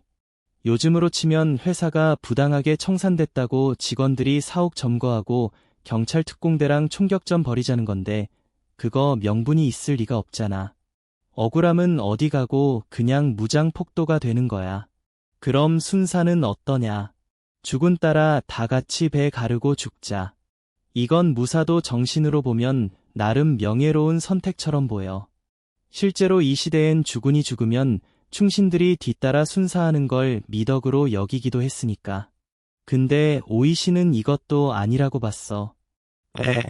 곰곰이 생각해보면 순사는 사실 제일 편한 도피거든. 배 한 번 가르면 그걸로 모든 게 끝이야. 괴로운 현실도, 원흉이 살아있다는 억울함도, 앞날에 대한 막막함도 전부 한 방에 청산되는 거지. 겉보기엔 비장한데 본질은 회피인 거야. 죽는 게 사는 것보다 쉬운 상황이 있잖아. 지금이 딱 그랬어. 그리고 무엇보다 우리가 다 같이 죽어버리면 그놈, 기라는 두 발 뻗고 잘 살잖아. 우리가 여기서 배 갈라 죽어봤자 기라 턱 밑에 칼끝 하나 못 대보고 끝나는 거야. 그게 무슨 복수야. 그냥 단체 퇴장이지. 오이시가 본 핵심이 바로 이거였어. 지금 여기서 뜨겁게 죽는 건 쉽지만 그건 아무것도 해결 못한다는 것. 진짜 주군의 원한을 풀려면 못다 한그 복수를 완성하려면 지금은 죽으면 안 되고 살아남아야 한다는 거야. 근데 이게 말이 쉽지. 분노로 펄펄 끓는 수백 명한테 얘들아, 지금은 참고 살자고 설득하는 게 얼마나 어려웠겠어. 뜨거운 사람들한테 차가운 인내를 요구하는 거잖아. 당장 칼 뽑고 싶어 죽겠는데 넘버 2가 나와서 일단 진정하고 성 넘겨주자고 하면 그게 겁쟁이로 보이기 딱 좋거든. 실제로 오이시를 겁쟁이라고, 주판이나 튕기는 소심한 살림꾼이라고 뒤에서 수군대는 사람들도 있었어. 여기서 오이시가 쓴 방법이 좀 흥미로워.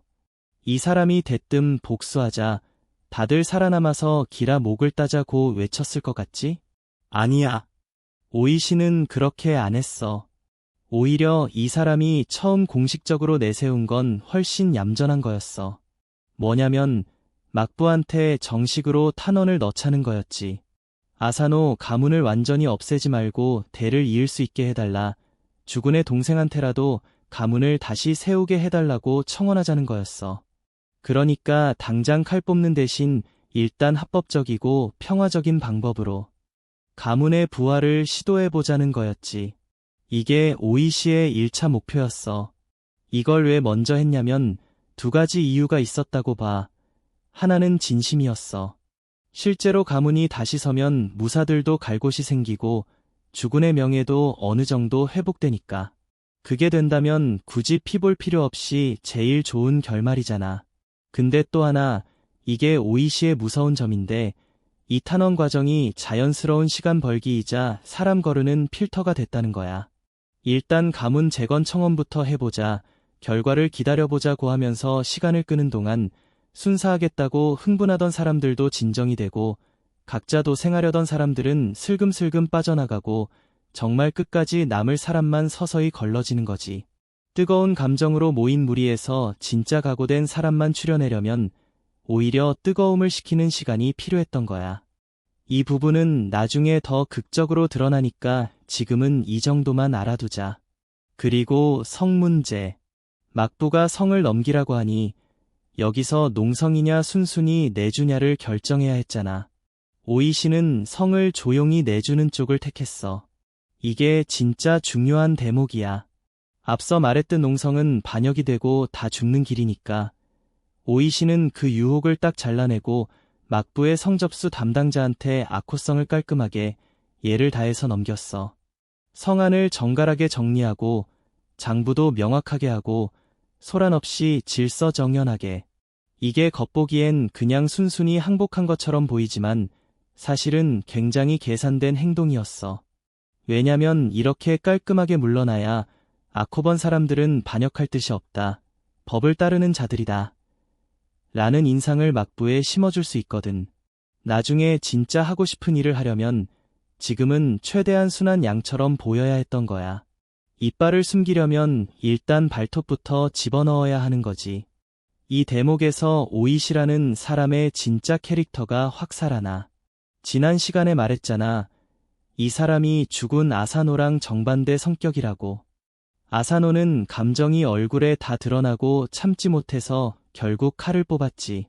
근데 오이시는 속을 절대 안 드러내고 지독하게 참을 줄 아는 사람이었어.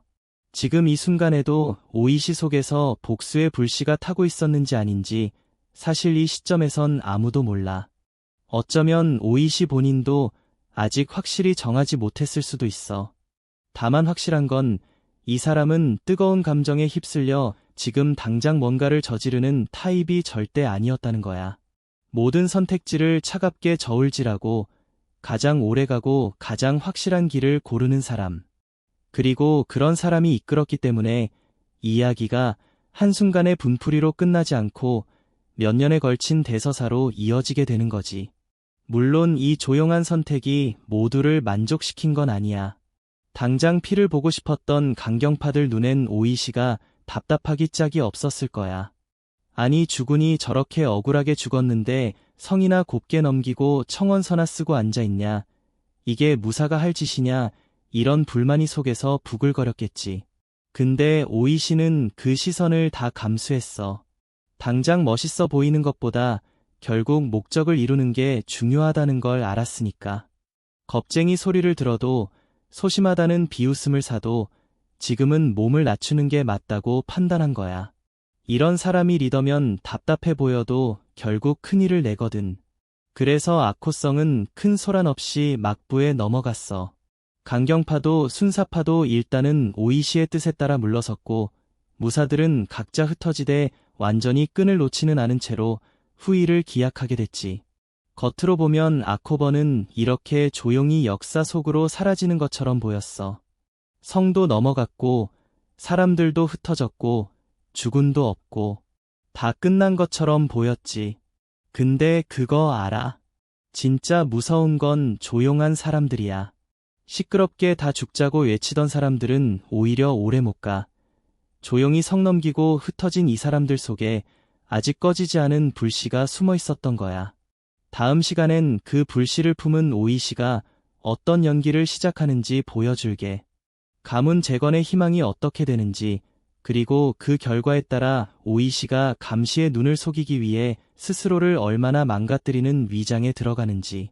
교토의 유흥가에서 매일 술에 절어 페인처럼 구는 도무지 복수하는 거리가 멀어 보이는 한 남자의 기막힌 연기를 이어서 풀어줄게.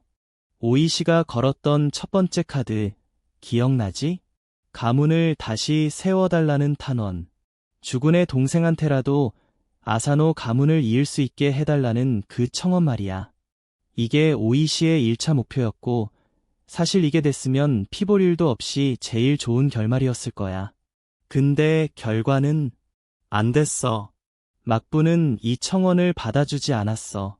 아사노 가문 재건은 물 건너갔고 가문을 되살릴 마지막 합법적인 희망이 이렇게 완전히 꺼져버린 거야. 평화적으로 명예를 회복할 길이 딱 막힌 거지. 자, 이게 왜 중요하냐면 이 순간이 오이시한테는 일종의 분기점이었거든. 합법적인 길이 막혔으니 이제 남은 건 두 가지야.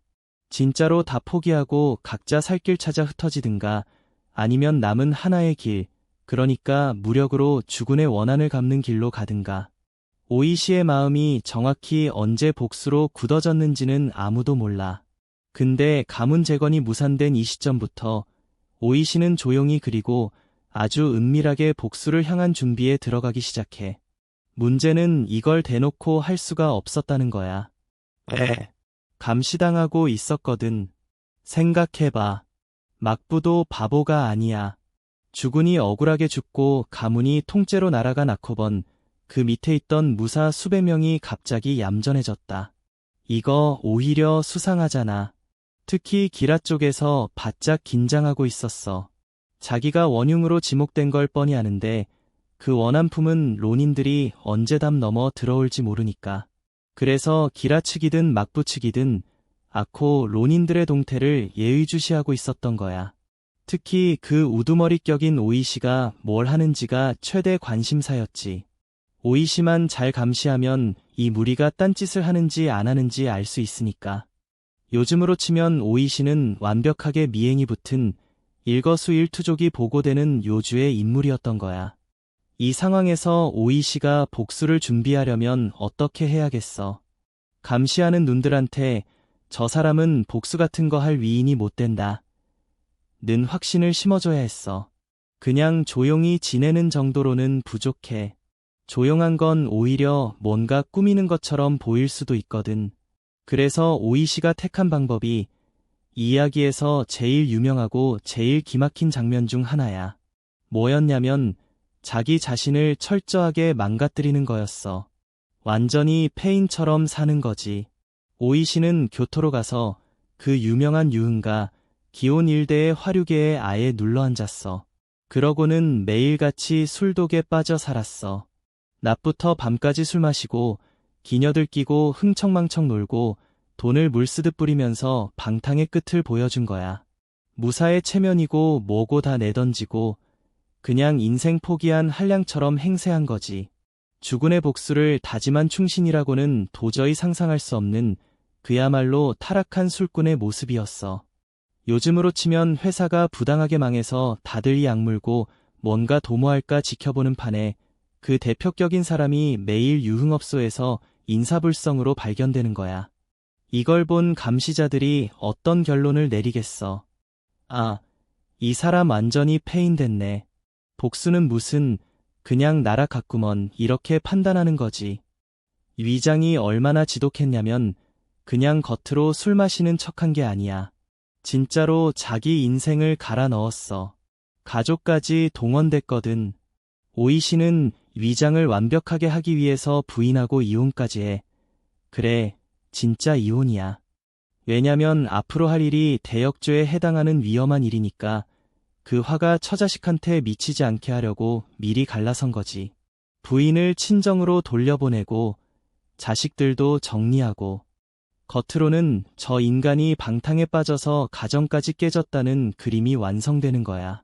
근데 그 속을 들여다보면 이건 방탕 때문에 깨진 가정이 아니라 다가올 죽음의 길에서 가족을 지키기 위한 처절한 계산이었던 거지.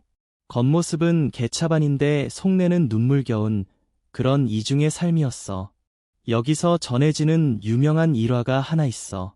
어느 날 오이시가 술에 잔뜩 취해서 교토 길바닥에 널브러져 있었대.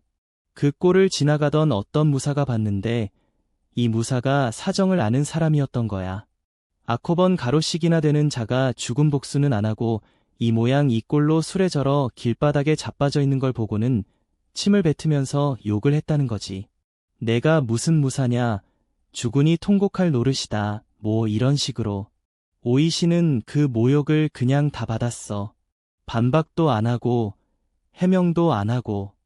속으로는 이를 갈면서도 겉으로는 그냥 주정뱅이 취급받으며 침세례를 받아넘긴 거야. 이게 바로 이번 소제목이 치욕의 위장인 이유야. 진짜 목적을 숨기기 위해 스스로 치욕을 뒤집어 쓴 거니까. 무사한테 명예가 목숨보다 중한 시대에 그 명예를 스스로 시궁창에 처박은 거야. 이게 보통 각오로 되는 일이 아니거든. 자, 근데 여기서 우리가 좀 냉정하게 볼 부분도 있어. 이 술독에 빠진 폐인 연기, 이게 100% 순수한 위장이었냐 하면 사실 그것도 단정하긴 어려워.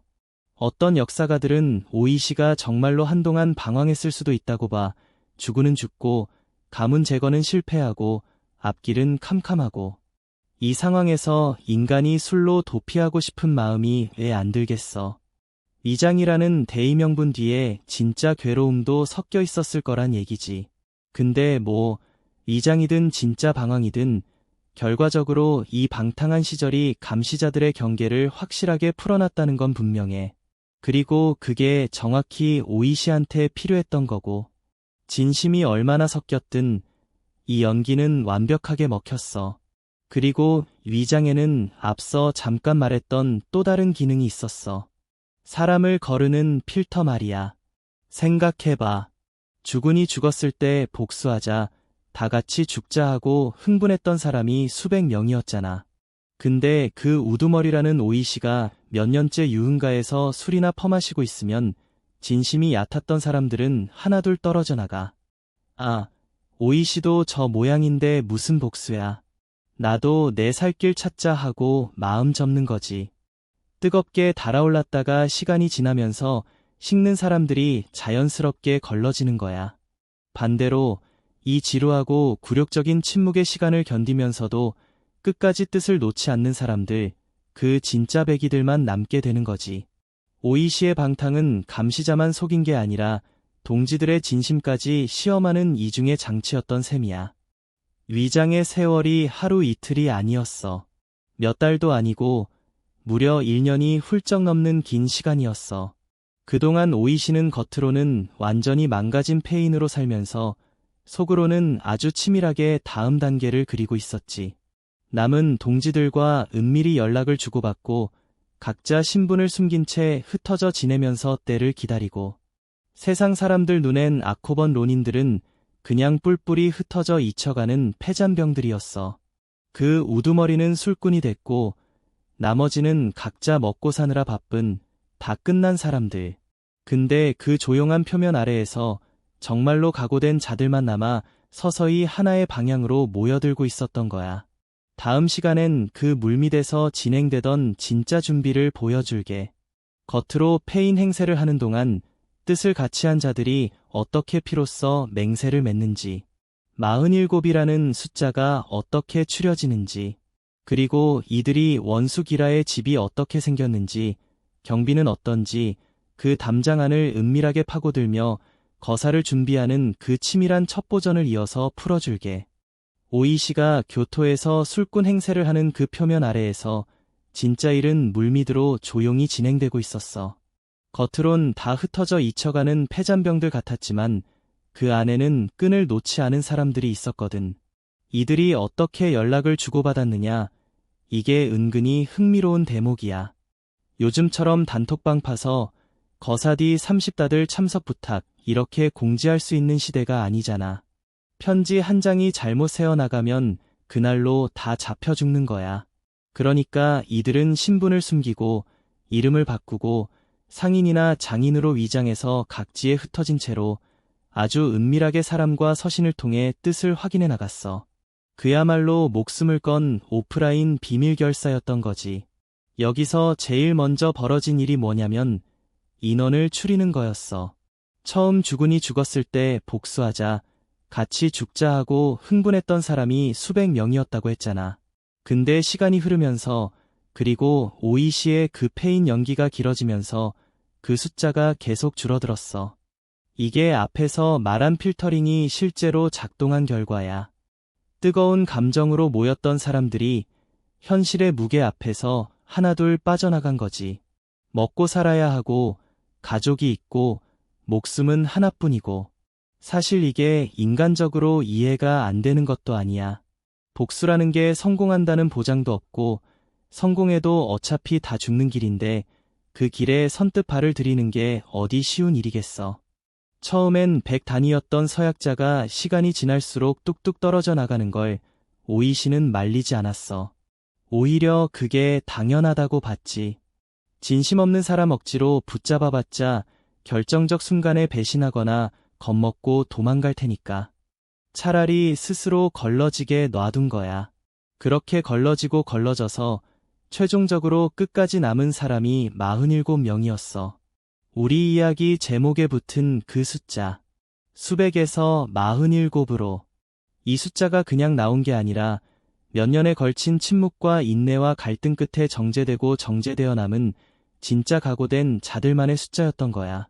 이 안엔 오이 씨 같은 고위 가신도 있었고 하급 무사도 있었고 나이 지긋한 노인부터 10대의 젊은이까지 다양하게 섞여 있었어. 심지어 오이 씨의 아들도 이 명단에 들어가. 10몇 살밖에 안 된 아들을 이 죽음의 길에 함께 넣은 거야. 이게 참 마음이 복잡해지는 대목인데 아버지가 자기 어린 아들한테 너도 이 길을 같이 가겠느냐 물었고 그 아들이 가겠습니다 한 거잖아. 요즘 감각으로는 좀 서늘하지. 근데 그 시대 무사의 논리 안에서는 그게 최고의 명예를 함께 나누는 거였던 거야. 이 47명의 뜻을 하나로 묶기 위해 한 게 바로 이번 소제목, 피로 맺은 서약이야. 이걸 혈판장이라고 하는데 그냥 종이에 이름 적고 도장 찍는 게 아니라 자기 손가락이나 몸에서 피를 내서 그 피로 서약서에 서명을 하는 거야. 왜 굳이 피까지 냈겠어? 이건 나는 이 일에 목숨을 걸었고 결코 물러서지 않겠다는 걸 몸으로 증명하는 의식이었던 거지. 잉크로 쓴 약속은 마음 변하면 그만이지만 피로 쓴 약속은 그 자체가 이미 죽음을 각오한 자의 증표잖아. 이 서약을 통해 47명은 단순한 동료가 아니라 같은 배를 타고 같은 무덤으로 향하기로 한 운명 공동체가 된 거야. 요즘으로 치면 계약서에 사인하는 정도가 아니라 아예 서로한테 우린 이제 한 배 탔고 내릴 수 없다고 못을 박은 거지. 자, 이제 마음도 하나로 묶였고 인원도 정해졌으니 남은 건 실행이야. 근데 복수라는 게 마음만 뜨겁다고 되는 게 아니잖아. 상대는 기라야. 자기가 원흉으로 지목된 걸 뻔히 아는 사람이고 그래서 언제 론인들이 쳐들어올지 몰라 잔뜩 경계하고 있는 상태였어. 기라의 저택은 그냥 뚫고 들어갈 수 있는 집이 아니었어. 담장도 높고 경비도 삼엄하고 무사들도 상주하고 있었지. 무턱대고 쳐들어갔다간 담도 못 넘고 다 죽는 거야. 그래서 오이 씨와 동지들이 몇 달에 걸쳐 공을 들인 게 바로 기라 저택에 대한 철저한 사전 정보 수집, 요즘 말로 하면 완벽한 첩보전이었어. 이 정보 수집 과정이 진짜 디테일해. 이들이 뭘 알아내야 했겠어. 우선 저택의 구조, 문이 어디에 몇 개나 있는지, 담장은 어느 쪽이 넘기 쉬운지, 안에 방이 어떻게 배치돼 있는지, 기라가 주로 어느 방에서 자는지, 그 다음 경비 상태, 무사가 몇 명이나 상주하는지, 교대는 언제 하는지, 밤에 경계가 느슨해지는 시간은 언제인지, 이걸 다 파악해야 성공 확률이 생기는 거야. 근데 이런 걸 어떻게 알아내겠어? 대놓고 저기 기라님 댁도면 좀 볼 수 있을까요? 할 순 없잖아. 그래서 이들이 쓴 방법이 기가 막혀. 신분을 위장해서 접근한 거야. 어떤 이는 상인으로 변장해서 저택에 물건을 납품하며 내부를 훔쳐봤고 어떤 이는 아예 기라 저택 근처에 거처를 마련하고 오가는 사람들을 관찰했지. 심지어 어떤 동지는 저택 구조를 잘 아는 사람과 혼인관계를 맺어서 내부 정보를 빼냈다는 이야기도 전해져. 결혼을 첩보 수단으로 쓴 거야. 이쯤 되면 복수를 위해 인생 전체를 갈아 넣었다고 봐야지. 이렇게 모은 정보들을 오이시가 총괄해서 하나의 그림으로 맞춰나갔어. 저택 도면을 그리고 경비 배치를 파악하고 어느 문으로 몇 명이 들어가고 어느 담을 넘고 어떻게 두 갈래로 나눠 진입할지까지. 그야말로 치밀한 작전 계획이 서서히 완성되어 간 거지. 이게 그냥 분노의 참무사들이 우르르 몰려가는 습격이 아니라 오랜 시간 정보를 축적하고 역할을 나누고 동선을 짠 지극히 계산된 군사 작전이었다는 걸 알아둬야 해. 오이시라는 사람의 진가가 여기서 또 드러나. 감정으로 시작한 일을 이성으로 완성해 나가는 능력 말이야. 그리고 이 모든 준비 과정에서 제일 중요했던 건 끝까지 들키지 않는 거였어. 47명이 이렇게 움직이는데 그중 단 한 명이라도 입이 가벼워서 정보가 새거나 겁먹고 밀고 하거나 술김에 자랑이라도 했다간 모든 게 물거품이 되는 거야. 그래서 이들은 서로를 믿으면서도 극도로 조심했어. 꼭 필요한 정보만 나누고 만나는 것도 최소한으로 하고 각자 위장한 신분을 철저히 유지하면서 몇 년에 걸친 이긴 침묵의 공조가 단 한 번의 실수도 없이 유지됐다는 게 사실 이 이야기에서 제일 놀라운 부분 중 하나야. 사람 마음이라는 게 얼마나 약한데 47명이 그 오랜 시간을 배신 없이 버텼다는 거잖아. 그렇게 준비가 무르익어 갈수록 이제 남은 건 딱 하나였어. 언제 칠 것인가. 기라의 경계가 느슨해지는 순간 기라가 확실히 저택 안에 있는 날 동지들이 에도에 모두 집결할 수 있는 시점. 이 모든 조건이 맞아떨어지는 그 하루를 잡아내는 것. 오이시는 이 결정적 타이밍을 위해 마지막까지 숨을 죽이며 때를 재고 있었어. 몇 년을 참아온 이긴 이야기가 이제 단 하룻밤을 향해 서서히 조여들고 있었던 거야. 다음 시간엔 드디어 그날이 와. 눈이 소복이 내린 겨울 새벽, 47명이 마침내 기라의 저택 앞에 모이는 그 순간. 몇 년의 인내가 단 몇 시간의 행동으로 폭발하는 두 갈래로 나뉜 론인들이 굳게 닫힌 기라의 문을 부수고 담을 넘어 들이닥치는 그 설야의 진군을 이어서 풀어줄게. 마침내 그날이 정해졌어. 때는 1702년 음력 12월 14일 밤에서 15일 새벽으로 넘어가는 그 시각, 그러니까 한겨울이었어. 오이시가 왜 하필 이 날을 골랐는지 생각해보면 다 계산이 있었어. 우선 이 무렵 기라가 자기 저택에서 큰 다회, 그러니까 손님들 불러서 차 마시는 모임을 연다는 정보를 잡았거든. 이게 왜 중요하냐면 그날은 기라가 확실하게 집에 있다는 뜻이잖아. 몇 년을 준비했는데 막상 쳐들어갔더니 주인님 출타 중이십니다. 하면 그것만큼 허무한 게 없으니까. 표적이 확실히 집에 있는 날, 그날을 잡은 거야. 게다가 연애 끝나고 나면 사람들도 지치고 경계도 느슨해지고 무엇보다 술이 좀 들어갔을 거 아냐. 방심하기 딱 좋은 타이밍이었던 거지. 그리고 하늘이 도왔다고 해야 하나, 그날 밤 눈이 내렸어. 이게 론인들한테는 여러모로 유리했어. 눈이 소복이 쌓이면 발소리가 죽거든. 사박사박 눈 밟는 소리가 다른 소리를 다 삼켜버리니까 47명이 움직이는데도 은밀하게 접근할 수 있었던 거야. 게다가 이 추운 겨울 새벽에 누가 밖에 돌아다니겠어. 다들 이불 속에 파묻혀 있을 시간이지. 거리는 텅 비었고 눈은 소리를 죽여주고 표적은 집안에서 곤히 자고 있고 복수하기에 이보다 완벽한 무대 세팅이 없었던 거야. 눈 내리는 고요한 새벽이라는 이 배경이 이야기가 두고두고 회자되는 그림 같은 명장면으로 남는 이유이기도 하고 이 47명이 그냥 우르르 몰려간 게 아니라는 걸 다시 강조하고 싶어. 지난 시간에 얘기했잖아. 이건 감정에 휩쓸린 습격이 아니라 치밀하게 계산된 군사 작전이었다고. 이날의 진용을 봐도 그래. 이들은 제각각 복장을 통일했어. 서로를 알아보기 위한 일종의 유니폼을 맞춘 거지. 어둠 속에서 혼란스럽게 싸우다 보면 누가 아군이고 누가 적군인지 헷갈릴 수 있잖아. 그래서 표식을 정해서 아군끼리 5인 사격, 아니 5인 참격을 방지한 거야. 거기다 각자 역할도 다 나눠져 있었어. 담을 넘는 사람, 문을 부수는 사람, 활을 쏘는 사람, 사다리를 대는 사람, 심지어 이웃집에 미리 양해를 구하거나 상황을 알리는 역할까지. 이게 무슨 즉흥적인 돌격이 아니라 몇 달간 짠 작전표대로 착착 움직이는 프로페셔널한 작전이었다는 거지. 그리고 핵심 전략이 바로 이번 소제목에 나오는 두 갈래 진입이었어. 47명을 딱 두 부대로 나눈 거야. 한 부대는 저택의 정문 쪽을, 다른 부대는 뒷문 쪽을 맡았어. 이걸 왜 나눴겠어? 이유가 아주 명확해. 만약 한쪽 문으로만 우르르 들어가면 기라가 반대쪽 문으로 빠져나갈 수 있잖아. 몇 년을 준비한 복수인데 표적을 놓치면 끝장이니까 앞뒤를 동시에 틀어막아서 기라가 도망칠 구멍을 원천 봉쇄한 거야. 요즘으로 치면 건물 앞뒤 출구를 동시에 확보하고 진입하는 거지. 오이시가 이 작전의 총지휘를 맡았고 두 부대가 신호에 맞춰 동시에 움직이도록 조율했어.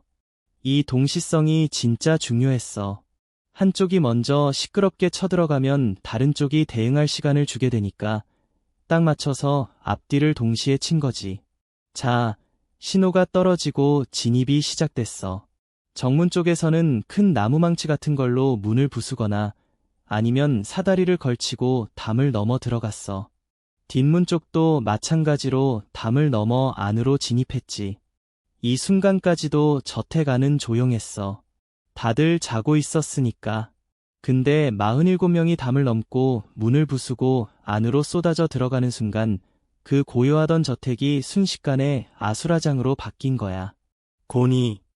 자고 있던 기라 쪽 무사들이 무슨 일인가 싶어 뛰쳐나오고 여기저기서 고함이 터지고 칼이 부딪히기 시작했어. 몇 년간 눌러왔던 론인들의 그 응축된 분노가 이 한순간에 폭발한 거지. 여기서 론인들이 보여준 용의주도함이 또 하나 있어. 이들은 진입하자마자 기라 쪽 사람들이 밖으로 나가서 도움을 청하지 못하도록 조치를 취했어. 그리고 주변에도 미리 알렸어. 우리는 강도가 아니다. 아코번의 옛가신들이고 주군의 원수를 갚으러 왔을 뿐이다. 이웃에는 절대 피해를 주지 않겠다는 뜻을 밝힌 거야. 이게 굉장히 중요한 포인트야. 왜냐면 이들은 단순히 사람 죽이러 온 게 아니라 대의명분을 세우러 온 거였거든. 그러니까 무고한 이웃을 다치게 하거나 도둑질을 하거나 하면 그 명분이 다 훼손되는 거잖아. 그래서 오직 기라와 그를 지키는 자들만을 상대로 최대한 절제된 방식으로 움직였어. 복수는 하대의 강도나 폭도로 보이지 않겠다는 이 선을 지키는 게 이들한테는 목숨만큼 중요했던 거야. 저택 안에서 벌어진 싸움은 치열했어. 기라 쪽에도 무사들이 있었으니까 순순히 당하고만 있진 않았지. 어둠 속에서 눈발이 흩날리는 마당에서 칼과 창이 부딪히고 화살이 날아다녔어. 근데 승부는 어느 정도 처음부터 기울어 있었어. 왜냐? 한쪽은 몇 년을 이 하루만 바라보며 준비하고 각오를 다진 자들이고 다른 한쪽은 자다가 봉변당한 준비 안 된 상태였으니까. 기습의 효과, 그리고 각오의 차이가 컸던 거지. 게다가 론인들은 사전에 저택 구조를 완벽하게 파악하고 있었잖아. 어느 방에 누가 있는지, 어디로 가야 하는지 훤히 꿰고 있으니 우왕좌왕하는 기라 쪽 사람들에 비해 훨씬 조직적으로 움직일 수 있었어. 정보가 곧 힘이라는 걸 이날 밤이 제대로 보여준 거야. 근데 여기서 문제가 하나 생겨. 이 아수라장 속에서 정작 제일 중요한 인물, 기라가 안 보이는 거야. 저택을 다 뒤지는데 정작 표적이 사라진 거지. 이 47명이 여기까지 온 이유가 딱 하나, 기라의 목이었잖아. 근데 그 기라가 어디로 숨었는지 도무지 찾을 수가 없는 거야. 방마다 다 뒤지고 잠자리를 확인해봐도 없고 몇 년을 준비하고 눈밭을 뚫고 담을 넘고 여기까지 다 왔는데 정작 원수가 증발해버린 이 아찔한 순간 론인들 심장이 얼마나 철렁했겠어. 혹시 놓친 건 아닐까? 이미 도망친 건 아닐까? 시간은 없는데 곧 날이 밝고 관군이 몰려올지도 모르는데 표적은 안 보이고 이 긴장이 최고조에 달한 순간이었어. 다음 시간엔 바로 그 이야기를 할게. 사라진 기라를 론인들이 어떻게 찾아내는지, 저택 어느 구석, 아무도 예상치 못한 곳에 숨어있던 기라의 최후가 어떻게 마무리되는지, 그리고 마침내 주군의 원한을, 그것도 주군이 남긴 바로 그 칼로 갚아내는 이 복수극의 클라이맥스를 이어서 풀어줄게. 표적이 사라진 그 아찔한 순간에서 이어가 보자. 론인들이 저택을 이 잡듯 뒤지는데 기라가 안 보여. 근데 여기서 오이시와 동지들의 노련함이 빛나. 이들은 당황해서 우왕좌왕하지 않았어. 오히려 냉정하게 단서를 찾았지. 결정적인 힌트가 뭐였냐면 기라가 자던 잠자리를 확인해봤더니 이불 속이 아직 따뜻했던 거야. 그래, 온기가 남아있었어. 이게 무슨 뜻이겠어. 방금까지 여기서 자고 있었다는 거잖아. 멀리 못 갔다는 얘기야. 저택담은 이미 다 틀어막았으니 밖으로 나갔을 리는 없고, 그렇다면 이 저택 어딘가에 몸을 숨기고 있다는 결론이 나오는 거지. 이불 온기 하나로 이 새 아직 집안에 있다를 읽어낸 거야. 설록도 아니고. 그래서 론인들은 다시 저택 구석구석을 뒤지기 시작했어. 이번엔 사람이 잘 안 다니는 곳, 숨을 만한 후미진 공간들을 집중적으로. 그러다 저택 뒤편의 작은 창고, 수들 쌓아두는 광에 눈길이 갔어. 한겨울이니 난방용 수들 잔뜩 쌓아둔 곳이었지. 얼핏 보면 그냥 숲 무더기뿐인 헛간인데 뭔가 이상한 낌새가 있었던 거야. 론인들이 창을 들이밀어 숯더미를 헤집었더니 그 안에서 사람이 튀어나와. 숲 부스러기를 뒤집어 쓴 채 웅크리고 있던 노인 하나. 처음엔 이 사람이 기라인지 확신이 없었어. 온몸에 검은 숯가루를 묻히고 잠옷바람으로 벌벌 떨고 있는 노인이 그 위세 등등하던 의전 총감이라고 바로 알아보기가 쉽지 않았거든. 몇 년을 그리던 원수를 정작 마주하고도 못 알아볼 뻔한 거야. 근데 확인할 방법이 있었어. 기억나지? 아사노가 소나무 복도에서 기라한테 칼을 휘둘렀을 때 얼굴하고 등에 상처를 냈다고 했잖아.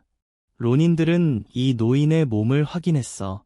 이마엔 옛 칼자국이, 등엔 그때의 흉터가 그대로 남아있었지. 바로 아사노가 남긴 그 상처였어. 몇 년 전 주군이 낸 그 흔적이 이 순간 기라의 신원을 증명하는 결정적 증거가 된 거야. 참 얄궂지. 아사노가 그때 남긴 미완의 칼자국이 세월을 건너뛰어 마침내 기라를 확실하게 지목하는 표식이 됐으니까. 못다 이룬 복수의 증표가 복수를 완성하는 열쇠가 된 셈이야. 자, 이제 론인들 앞에 몇 년을 그리던 원수가 있어. 숟가루 뒤집어 쓰고 떨고 있는 노인. 근데 여기서 오이시가 보여준 태도가 굉장히 인상적이야. 그냥 분노에 차서 마구 칼을 휘두르지 않았어. 오히려 예를 갖췄지. 오이시는 기라 앞에 정중하게 무릎을 꿇고 자신들이 누구인지, 왜 왔는지를 밝혔어. 우리는 아사노 나가노리의 옛가신들이고 주군의 원한을 갚으러 왔다고. 그러고는 놀랍게도 기라에게 무사답게 스스로 배를 가르라고 명예로운 죽음의 기회를 권했어. 원수한테 마지막 존엄을 지킬 기회를 준 거야. 이게 무슨 의미냐면 이들의 목적이 단순한 살인이 아니라 무사의 법도에 따른 정당한 복수였다는 걸 보여주는 거지. 짐승처럼 죽이는 게 아니라 예법에 맞게 원수를 처단하겠다는 거였어. 근데 기라는 이 제안에 응하지 않았어. 대답도 못하고 그냥 떨기만 했지. 스스로 배를 가를 용기도 마지막 무사다운 결기도 보이지 못한 거야. 몇 년을 론인들 쳐들어올까 벌벌 떨며 살다가 숲광에 숨어있던 사람한테 그런 담대함을 기대하는 게 무리였을 수도 있고. 아무튼 기라가 명예로운 죽음을 스스로 택하지 못하자 오이시는 더 기다리지 않았어. 마침내 그 순간이 온 거야. 론인들이 기라의 목을 뱄어. 몇 년의 인내, 치욕의 위장, 피로 맺은 맹약, 눈밭의 진군, 이 모든 것이 향해 온단 하나의 목적이 이 순간 이루어진 거지. 그리고 여기서 이야기 전체를 관통하는 정말 소름 돋는 디테일이 하나 있어. 론인들이 기라의 목을 벨 때 사용한 칼이 뭐였냐면 바로 죽은 아사노가 할복할 때 썼던 그 단도였다는 거야. 그래, 아사노가 마당에서 스스로 배를 가를 때 쓴 그 칼. 그 칼로 원수의 목을 벤 거야. 이게 왜 이렇게 의미가 깊냐면 상징적으로 주군이 직접 원수를 처단한 셈이 되는 거거든. 아사노가 소나무 복도에서 못 끝낸 일을 자기 목숨을 거둔 바로 그 칼을 빌려서 가신들의 손을 통해 마침내 완성한 거야. 죽은 주군의 원한과 그 주군의 칼과 살아남은 가신들의 손이 이 한 점에서 만난 거지. 이보다 더 극적인 마무리가 있을까 싶어. 이야기꾼이 지어낸 게 아니라 실제로 그 칼을 썼다고 전해지니까 더 서늘한 거야. 원수의 목을 손에 넣은 론인들의 심정이 어땠을까? 환호했을 것 같지? 근데 전해지는 분위기는 그렇게 시끌벅적하지 않았어. 오히려 숙연했다고 해. 몇 년을 그려온 목적을 이뤘는데 기쁨보다는 뭔가 무거운 감정이 앞섰던 거지. 이제 이 복수를 완성했으니 자기들 앞에 남은 게 뭔지 이들은 너무 잘 알고 있었으니까. 그건 축배가 아니라 또 다른 죽음이었어. 기라를 죽였다는 건 곧 자신들도 곧 죗값을 치러야 한다는 뜻이었거든. 그래서 이 승리는 마냥 기뻐할 수 있는 승리가 아니었어. 목적을 이룬 자의 후련함과 이제 자신들에게 닥칠 운명에 대한 각오가 뒤섞인 그런 복잡한 새벽이었던 거야. 이들은 기라의 목을 정중하게 수습했어. 함부로 다루지 않고 천에 싸서 챙겼지. 왜냐면 이 목을 가지고 가야 할 곳이 있었거든. 이 복수의 진짜 의미를 완성하려면 이 원수의 목을 반드시 한 곳에 바쳐야 했어. 어디겠어? 바로 몇 년 전 억울하게 세상을 떠난 죽은 아사노가 잠들어 있는 무덤이지. 론인들에게 이 복수는 기라를 죽이는 것으로 끝나는 게 아니었어. 그 결과물을 죽은 앞에 바쳐서 죽은 원한을 갚았습니다. 하고 고하는 것까지가 이들이 그려온 완결이었던 거야. 그래서 이들은 날이 밝아오는 눈길을 헤치며 기라의 목을 든 채 주군의 무덤을 향해 조용히 행진을 시작해. 한 가지 짚어두자면 47명이 이 저택 습격에서 단 한 명도 죽지 않았다는 것도 놀라운 대목이야. 그만큼 준비가 완벽했고 작전이 정교했다는 거지. 반면 기라 쪽에서는 기라 본인을 포함해 여러 무사들이 목숨을 잃었어. 몇 년의 준비와 하룻밤의 즉흥이 맞붙으면 결과가 이렇게 갈리는 거야. 이제 론인들 앞엔 원수의 목이 있고 등 뒤엔 그들이 무너뜨린 저택이 있고 앞엔 곧 밝아올 아침과 그 아침이 몰고 올 모든 것들이 기다리고 있었어. 다음 시간엔 이 47명이 원수의 목을 들고 주군의 무덤으로 향하는 그 행렬을 따라가 볼게. 눈 내린 해도 거리를 가로지르는 이 조용한 행진을 사람들이 어떤 눈으로 바라봤는지, 그리고 주군의 무덤 앞에 목을 바친 뒤 이들이 스스로 어떤 선택을 하는지, 복수를 완성한 자들이 도망치는 대신 제 발로 관가에 자수하는 그 담담한 뒷이야기를 이어서 풀어줄게. 원수의 목을 손에 넣은 47명은 이제 눈 내린 해도 거리로 나섰어. 새벽이 밝아오는 겨울 도시를 무장한 무리가 원수의 목을 앞세우고 가로지르기 시작한 거야. 이 행렬이 향한 곳이 바로 생가쿠지라는 절이었어. 왜 여기냐면 이 절에 죽은 아사노의 무덤이 있었거든. 몇 년 전 마당에서 초라하게 할복한 그 주군이 잠들어 있는 곳. 론인들에게 이 복수의 마지막 목적지는 기라의 저택이 아니라 바로 이 무덤이었던 거야. 기라를 죽인 게 절반이라면 그 목을 주군 앞에 바치는 게 나머지 절반이었지. 이 행진이 참 묘한 장면이었어. 상상해봐. 눈 쌓인 이른 아침거리를 피 묻은 무사 수십 명이 원수의 목이 담긴 걸 들고 조용히 걸어가는 거야. 이게 소문이 안 날 리가 없잖아. 애도 사람들이 하나둘 창문을 열고 이 광경을 내다보기 시작했어. 근데 여기서 재밌는 게 사람들 반응이 공포가 아니었다는 거야. 이미 아사노 사건이 워낙 유명했고 그 억울함에 다들 마음속으로 공감하고 있었거든. 그러니까 이 론인들이 뭘 하고 온 건지 사람들이 대번에 알아챈 거지. 아, 저 사람들이 기어이 해냈구나 하고. 그래서 이들을 향한 시선이 두려움이 아니라 일종의 경외와 응원에 가까웠어. 요즘으로 치면 다들 마음속으로만 응원하던 언더독이 진짜로 대형 사고를 쳐버린 걸 목격한 거야.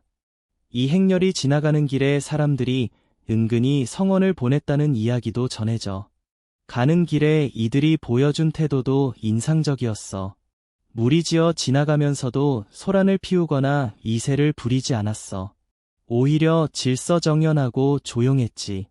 심지어 지나는 길에 마주친 관계자들한테 자기들이 누구고 무슨 일을 했는지 정중하게 밝히기까지 했어.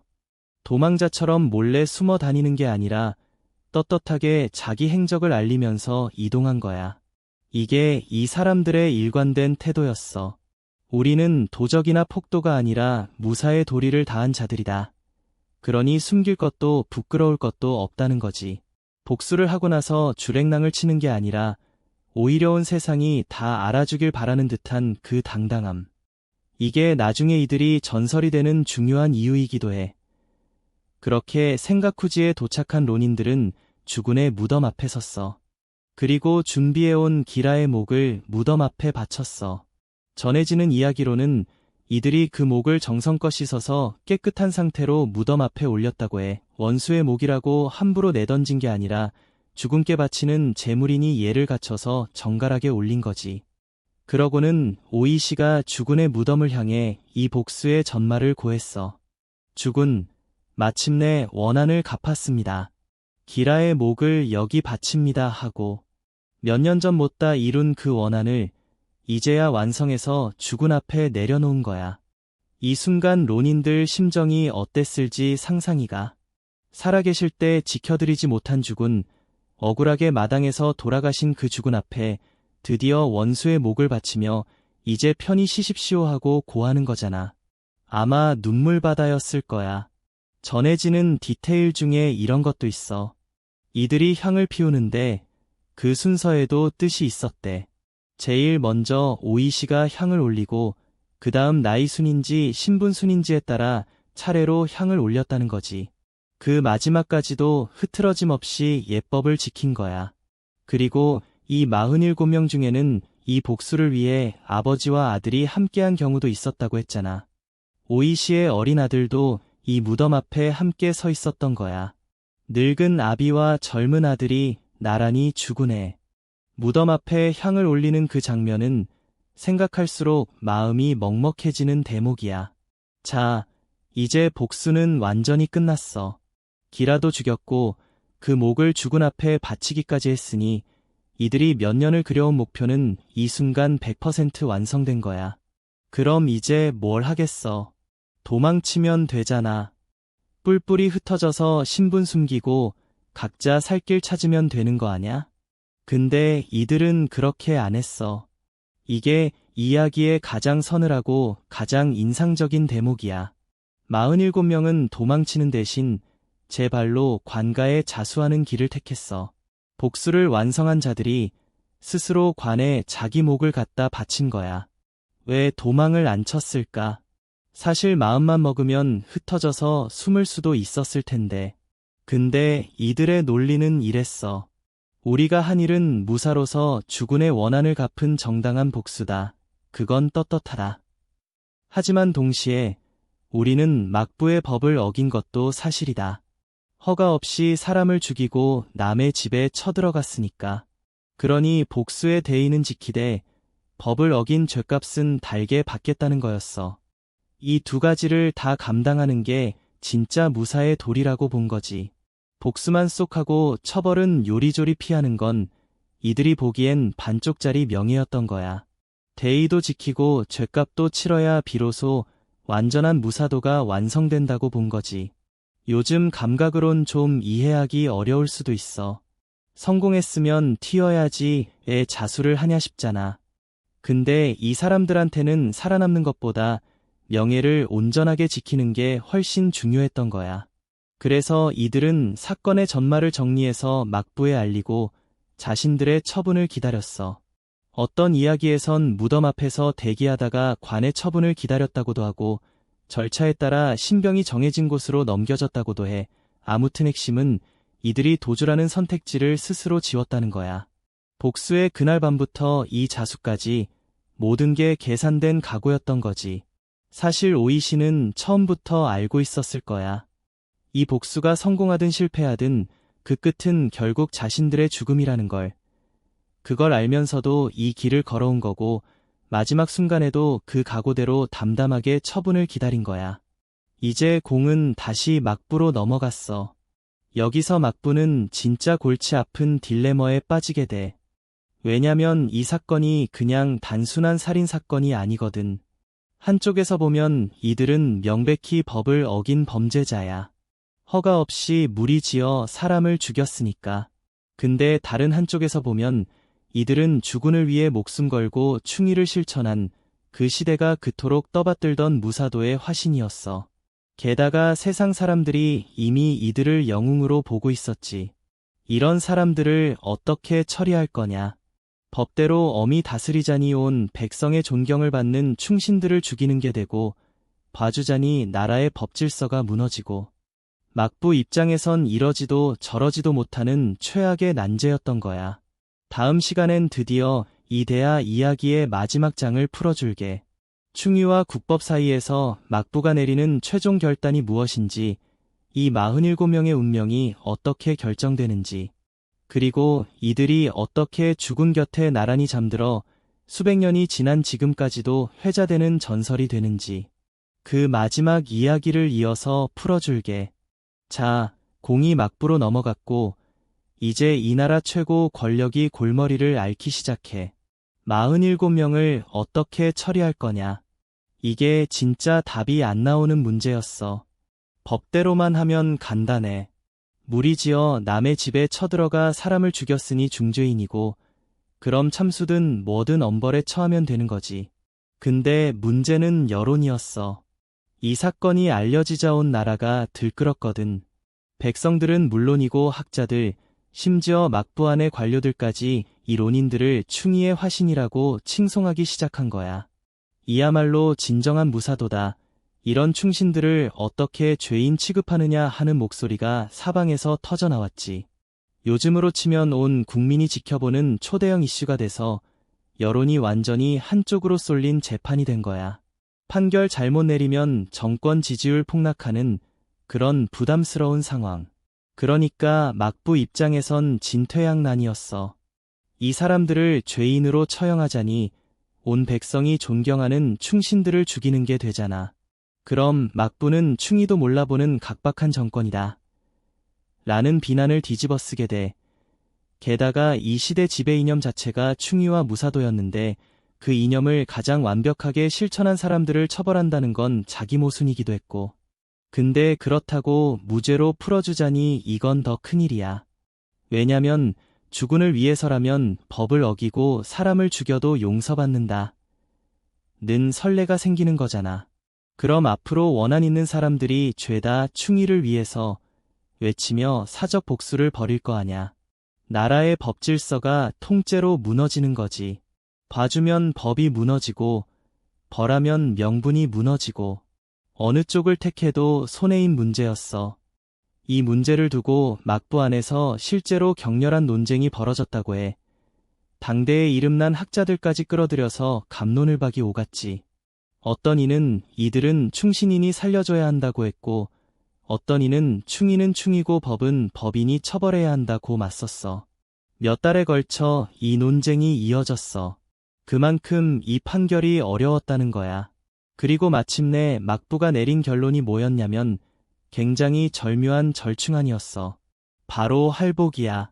그래, 이들에게 스스로 배를 가르라는 명을 내린 거지. 이 할복이라는 결정이 왜 절묘하냐면 이게 처벌이면서 동시에 명예이기도 했거든. 앞에서도 얘기했지만 할복은 무사에게 허락되는 명예로운 죽음의 방식이야. 죄인을 그냥 목매달거나 참수하는 것과는 격이 완전히 달라. 그러니까 막부는 이 47명을 죄는 물었다.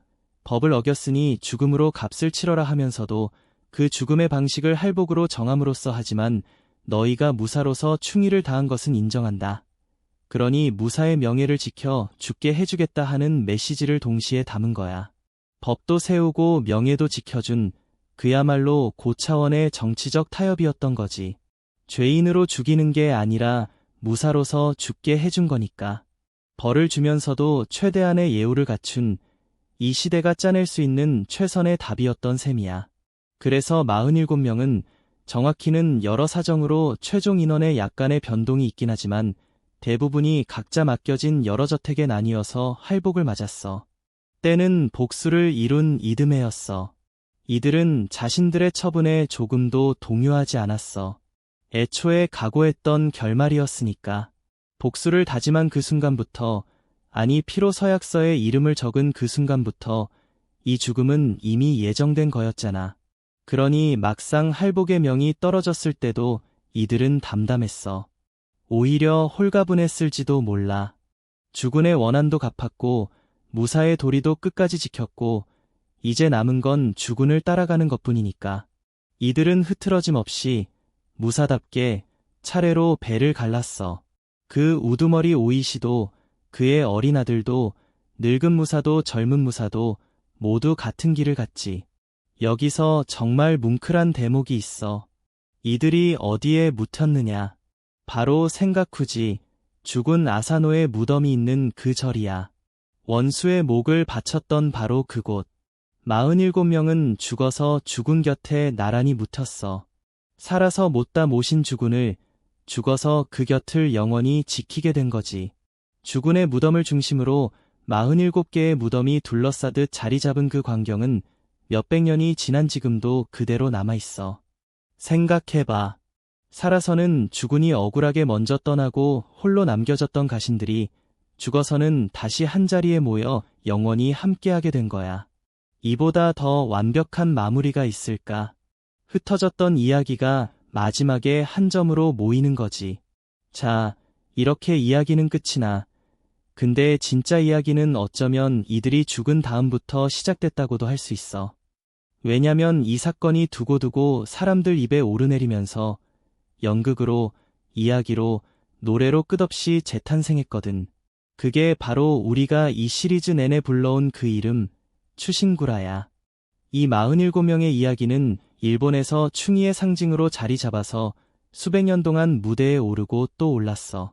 그 과정에서 인물들은 더 극적으로 다듬어졌고, 기라는 더 못된 악당으로, 론인들은 더 완벽한 영웅으로 그려지기도 했지. 우리가 앞에서 몇 번 짚었잖아. 실제 역사와 후대에 부풀려진 이야기 사이엔 분명 간극이 있다고. 근데 그 간극에도 불구하고, 아니 어쩌면 그 간극 덕분에 이 이야기는 더 강렬한 전설이 된 거야. 이 이야기가 왜 그토록 오래 사랑받았을까? 나는 이게 결국 사람 마음 깊은 곳에 어떤 갈망을 건드리기 때문이라고 봐. 억울한 죽음, 불공평한 판결, 힘없는 자들의 오랜 인내, 그리고 마침내 자기 손으로 이뤄내는 정예.